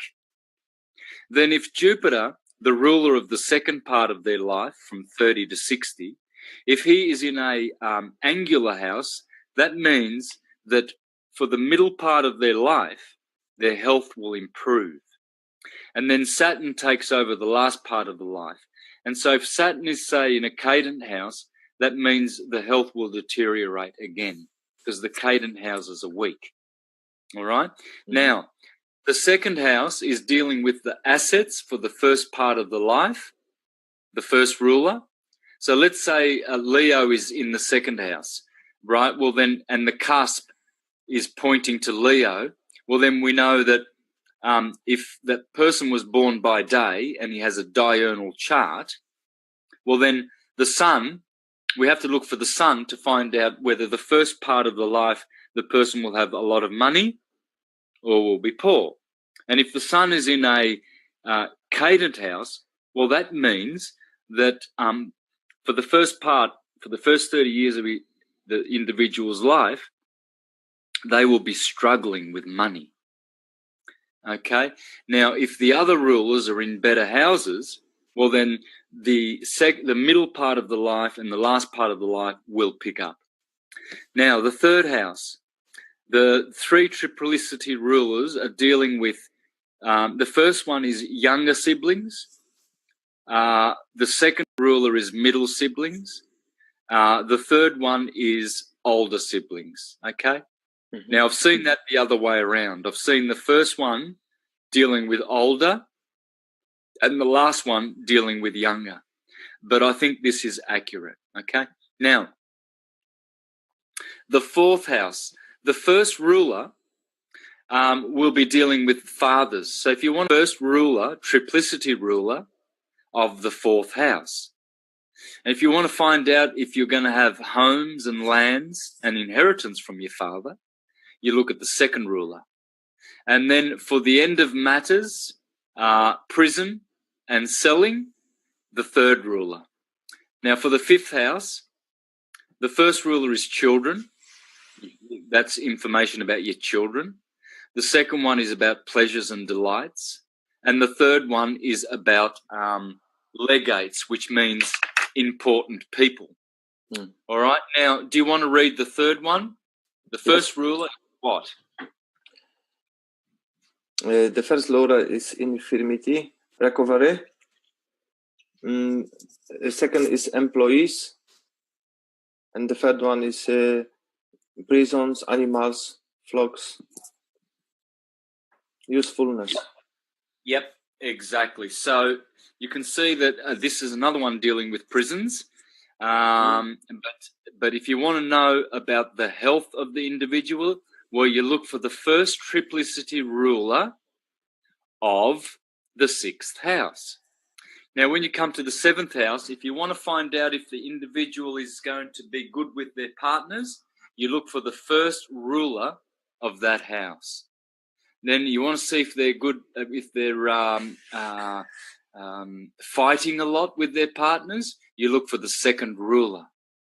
And then the third ruler is dealing with uniting with others and commingling. Now, do you want to read the eighth house, please? Yeah. inheritance, partners, assets, resources, ancient thing, old matters, and death. The third, or the first. Yes. Sorry, the first is death. The second is ancient things, old matters, and the third is partners, assets, and resources of the eighth house. Exactly. All right, and then the ninth house is pilgrimage or traveling, long journeys. Faith and religion is the second one. And the third one is dreams and visions, astrology, omens, truth and lying. Then when we come to the public life, the 10th house, the first rule is dealing with work and the highest station in work. The second one is voice and courage in the workplace. And the third one is stability and durability. So if you're looking at employing someone and you want to find out whether they have stability, right, well, what do? Well, you look at the third ruler of their 10th house. Now, the 11th house, the first one is trust. The second one is friends. And the third one is the usefulness and the benefit of your friends.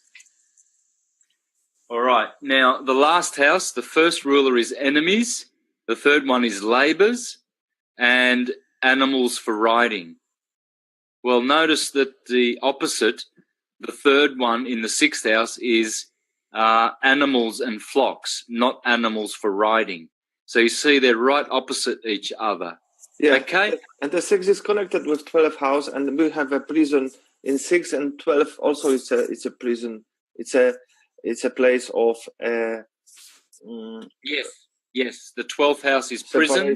Separation. Yeah.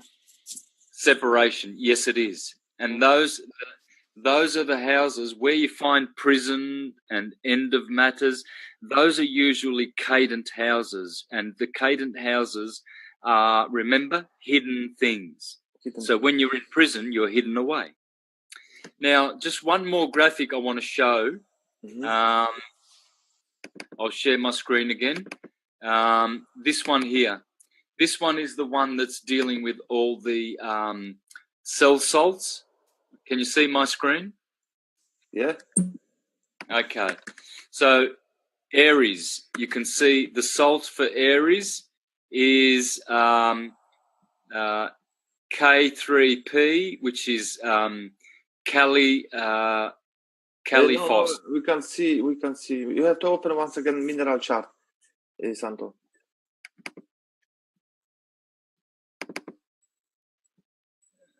Now, yes, I can see now. Okay. K3PO4. All right. This is a very, very handy chart and graphic that that is available on my website. Now, my website is Universal Truth School, because I know a lot of people will be writing to me saying, where do I go? How do I get these? And we'll put the links on under video also directly to your website. Thank you. And so you go here, you go to biosyncretism graphics. Yes. Okay. And there's all the charts, all the ones I've shown, and there they are.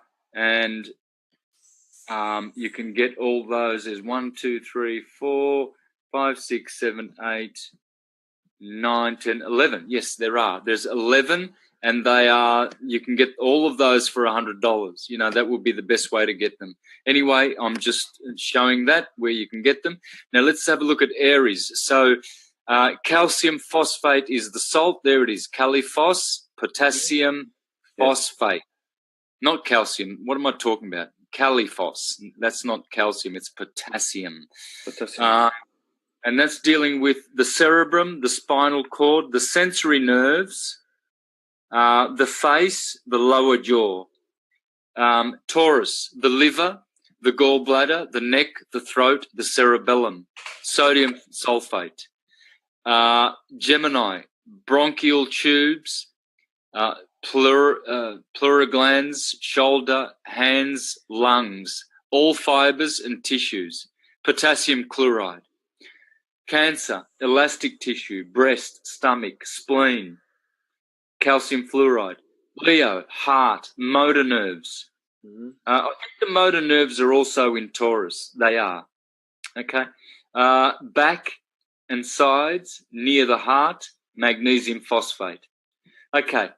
I won't continue on. There you go. Virgo, solar plexus, bowels, etc. And here at the bottom, it gives you all the information on the particular salt and the body parts. Okay, this is a very important graphic for medical astrology. Now, did I see anything else that is worthy of sharing?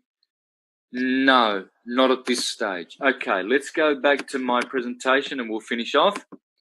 So, do you have any questions there, brother? Yes, we can say about 2 sentences about Elvis or Marlon Brando profession, about the influence of the zodiacs planets, why then done this. I saw in Elvis Presley Moon in Aquarius. Moon in Aquarius indicates that he is very keen to music and has the ability that he feels music. Yeah, very good. Yep. Moon, which is connected to the mind, and also I saw in Vedic astrology Dhanishta. This is kind of Aquarius, Saturn in Dhanishta. Saturn in Aquarius. Dhanishta symbolize the drums, the music instruments also. And Marlon Brando, I saw his Rahu in 10th house, which is the north node in 10th house. Okay, let me show that. Go again. What are you looking at? Who is it? This chart? Marlon Brando, okay. So what were you saying? So, because I checked his chart in Vedic astrology that he had the Rahu in Maga, which is the lion, yeah? North node in this sign of lion, which is very connected to the actor. Film. Yep, very true. Now, in tropical, it's in Virgo. So, of course, Vedic is about 23 degrees. Yes, it's different. Difference? Why? Well, that's because of precessional slippage. So, the Vedic system, which is Jyotish, Hindu astrology, is called sidereal astrology. This is tropical astrology because tropical astrology is based on the tropical points. And so as the seasons always have their beginnings at the tropical points, the equinoxes and the solstices, and the energies that are found around those tropical points never change. So, in other words, on the 21st of March every year, which is just a week away, 0 degrees right ascension of meridian, or 0 degrees Aries, always begins. So that tropical position never moves. But what's happening with the sidereal, which means the stars, it's not based on the tropical system. It's based on the actual position astronomically of the planet. Okay, now this system also has merits. I find it's very sad to see tropical astrologers denouncing sidereal astrology and vice versa. I see on sidereal sites where they say, oh, the tropical system is wrong. It's not wrong. And neither is the sidereal system. They are separate systems, separate language. I agree with you. That's why, like, we have Elvis Presley, North Node, Rahu in 3rd house in Vedic, and in 2nd house in tropical. But all houses are connected, 2nd and 3rd. They are influenced each other. Well, this is the thing. In both systems, the houses don't change. So, I mean, if the individual was born at that time, he will still have Jupiter in Vedic. He'll still have the house in his rising sign. but it'll a rising house, but it'll be in a different sign. The only difference is the signs change, but the houses will never change. The positions are still the same. The planets, tropically or sidereally, the planets are still in the same positions and houses, but they will be in different signs, definitely, usually. Yeah, well, they will. Now, the thing is, what were we talking about? About Marlon Brando profession. Yes, I was going to finish with something though. Oh, look, an interesting thing here, as you can see, that perfect blue triangle, that's called a grand trine.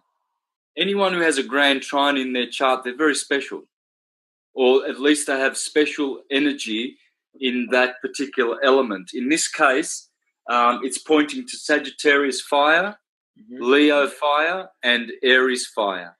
So the man was rather mystical. He must be, because fire is mystical. Water is also mist, but M-I-S-T. Fire is M-Y-S-T. So this is a very, very spiritual feature, okay? And it usually is found in the charts of people who have succeeded greatness. But usually depends on which houses that grand trine is found in. For instance, if it's found in the angles, remember the yellow houses mostly, well then if it's found in good positions like angular or succedent houses, yes. If it's pointing to a lot of cadent houses and bad planets, not so much. Now, the other thing to pay attention to is the energy of each different planet in each different sign. Okay, so when someone goes into the website to do their own chart, okay, they might find something like, how about this Mars in Capricorn with a square here? They might think, well, this is not good. Capricorn's the skeletal system. Surely, I'll have some calcination in my bones or joints or whatever. Maybe not, because Mars does well in Capricorn. Yeah, Mars it gives a lot of energy. It gives a lot of energy to these people. These people very often have 2 jobs, 3 jobs in the profession. I've got Mars in Capricorn, and then it's a lot of energy for work, for do different things in them.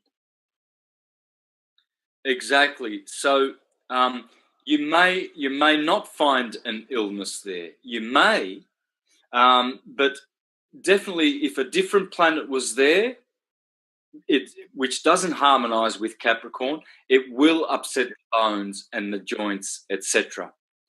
Now, I do have other things to comment on, but I think it's been a long enough presentation. Yes, definitely. In the next presentation, if you like, we can discuss the respective professions of different signs. We can discuss how to identify the signs by their looks. There's the Aquarius. I would like, Aquarius always think, through his eyes, he can recognize that they often think Aquarius. Yeah, very, very intense eyes and very airy because it's an air sign. So you can see that. You can see the small features on the face. You see the facial features, they're all small and narrow in the face. Whereas the Piscean, the next sign, you see the eyes are spread out wide like a fish. Yes, and the month, it's a bit bigger sometimes, nice teeth. Nice smiles they have, the Pisces, and they're good dancers sometimes because the Pisces connected with feet. Also, I can tell you that I checked last good football players. they have a strong Pisces. Aquarius Pisces influences 12th house, so that gives ability to dance, to play, coordinate ball. Yep. In Australia, at the turn of the century, because Australians love their Australian rules football, they had a list of 200 of the best footballers. 200 of the best footballers for the last century, for the 20th. And the top guy, Lee Matthews, Piscean. Piscean, I told you. And I check lastly a lot of German good Gerd Miller in the past, the striker, especially what I discovered, there are lots of, as you mentioned also about the Mars energy, a lot of Scorpio, a lot of Aries in attacks as a striker. Very, very often. 70% of them, they have a big influence of Mars, which is the Scorpio and Aries in attacks. So this is there was incredible for me to discover that they also influence of Pisces, Aquarius, ability to move the legs, but also injuries. Injuries is also connected. Yes. For legs. So now, anyone, even a beginner, can look at this and he can see what it is. It's the blueprint, the energetic blueprint of the individual's soul, you could say, their psychic nature, their mental nature, their propensities, their likes and dislikes, their how they are configured energetically. You'll find some people that they've got weak little bodies and they're skinny and emaciated and they can never get fat. Then you see these muscly men and everything. This is all in the chart. All of it is in here. Everything. Yes. This is the most practical science there is, because it's the only elaborate energy, natural system language there is. And it has all the symbols. For instance, if you want to find out where you are generous and friendly and happy, you look for Jupiter. So you see, Marlon Brando was generous in his life, as a personality. If you want to find out where you are active, you look for your Mars. If you want to find where you are eccentric and different, Uranus. Where you are emotional and sensitive, the Moon. Where you are vital and magnanimous, the Sun. How you communicate, Mercury. What you love, Venus. How you are powerful in transforming and destroying, Pluto. How you are a syncretist and an integrator, Neptune. How you are disciplined and orderly and your rules, Saturn. And so you can see here what this is. You can see it's a 24-hour clock. Everything is going around this way. You can see the body, your body is represented in here, starting from the head, Aries, going to the feet, Pisces. You can see all the houses and all their meanings. Here is you. Here is your money, how you communicate, your home life, your pleasure and children, your illness, your marriage and partners, your inheritance and death, your religious practices and spiritual practices and higher learning, your public life, your dignity, your honors, your career, your fame, glory, distinctions, your social life, and your private life. Yes, it's all here. And I want to say that we, in the previous interview, you mentioned as well the 21st of March, the beginning of new energy, and I connected to Ashwini, the first nakshatra. But in this, of course, a lot of things today it's changed. So we think that today, what we see, that the new year start in 1st of January, which in my opinion is against the nature, against energies. The new year should start 21st of March, when everything starts. And today we can recognize the name of the month. For example, September, as you mentioned before, it connected with 7 sapta in Sanskrit sapta, yeah, and the October Achta, which is the 8th. So we still see a connection with the names, yeah, of the month, which in this calculation, the first month should start in March, to get the September as a 7 and October as a 8. Yeah, and November comes from Nava, Navagraha. Yes, yes. Nava, and so it's 9. 9. In Italian, 9 is nove. In Sanskrit, never. In Spanish, 9. Yes, and okay. which in Polish language, in Sanskrit 10, it's Diesia. In Russian and Polish and Slavic, 10, Diesia, it's very similar. Well, I've done presentations where I've explained this. March be called the Aries and March used to be called Primus. So we had Primus, Secundus, Tertius, Quartus, Quintus, Sextus, and Septimus. September. Yes. October, November, December. December 10, yeah, December. So we have all coded. We can only see this today. That somebody in the past who changed this, he changed something. What is? It doesn't really mean that this is good, actually. Because, as you mentioned, 500 years ago, everything stopped. We can see today big academies, big libraries in ancient world, in Egypt, and it's only London, maybe Vatican, and the other places what holds all this knowledge. What we can see today, we can visit this library and check any books. Yeah, everything is holds by them. Yeah. It's not in the interest of the Vatican, who controls all corporate entities on the planet, to promote astrology. They are not into. They cannot afford to promote anything other than allopathic chemical treatments, because that's how you make money, because all of those are patented, and they're only interested in money and business because they run a business. Yes, okay? Yes.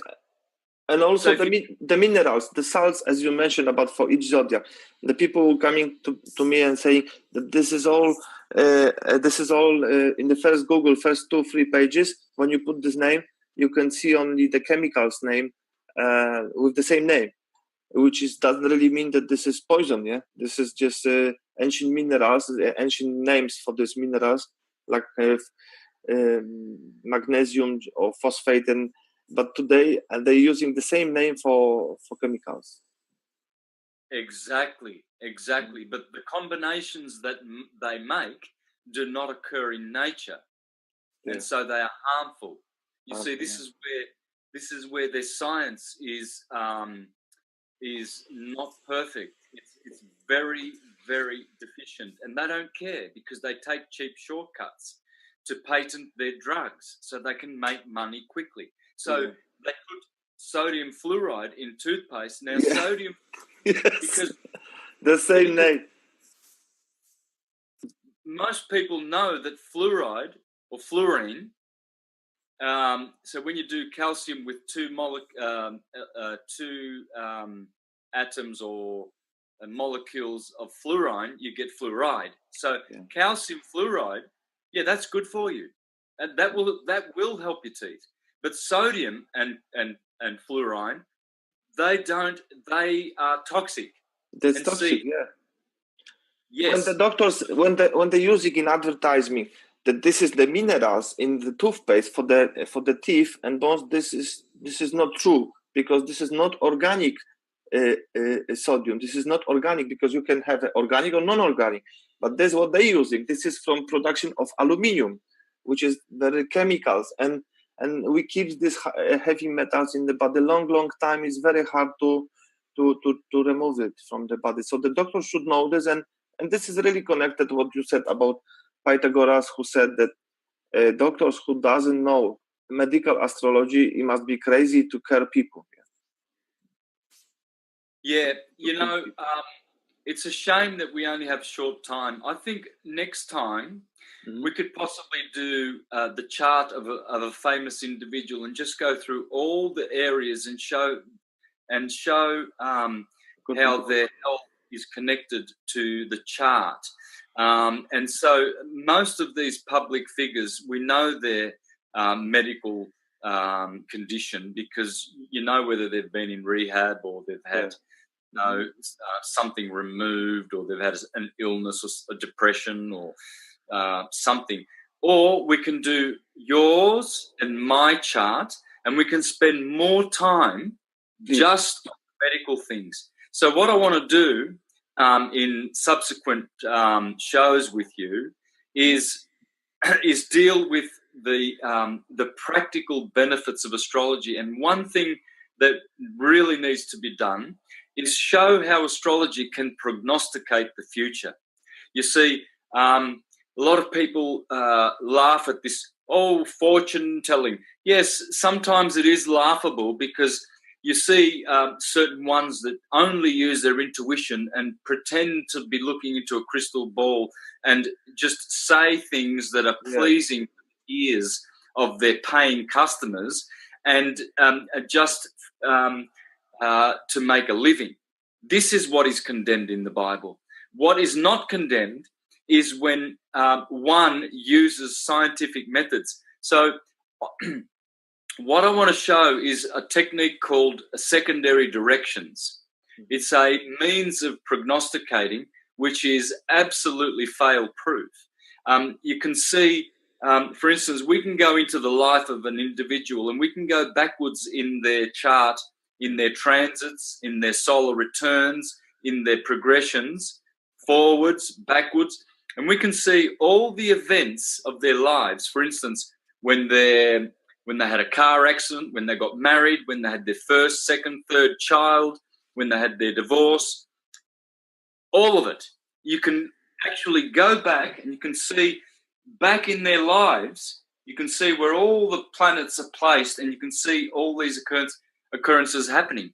I've seen this time after time after time, where you can only have full confidence and faith and knowledge that this is a science that can, if you become competent and fully developed and acquainted with the science, you can find all information in there. It's like a snowflake. Every chart is different. And as those planets turn and churn around the ecliptic, and they are always interacting with today's current planets, that's what transit means. When you compare your natal chart with the planets of today, you can see that how those planets have interacted with your chart and brought about all the sad and happy events, all the good and bad events of your life. It's all in the chart. It's all on the ecliptic. Yeah, it's a big science, but we can explain them. Basics are very important to understand another connection, because as we know, this is frequencies changing, and one is bigger, one lower, and we are really individuals, and it's very hard to connect just two people compare, because everybody has different influence of this energy, and houses and exaltation, debilitation is all really fascinating.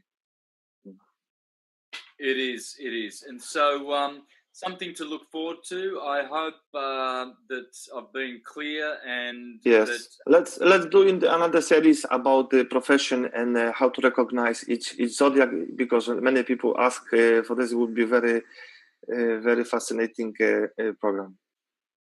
Okay, well, I look forward to the next show then. Thank you. Thank you very much, Santo.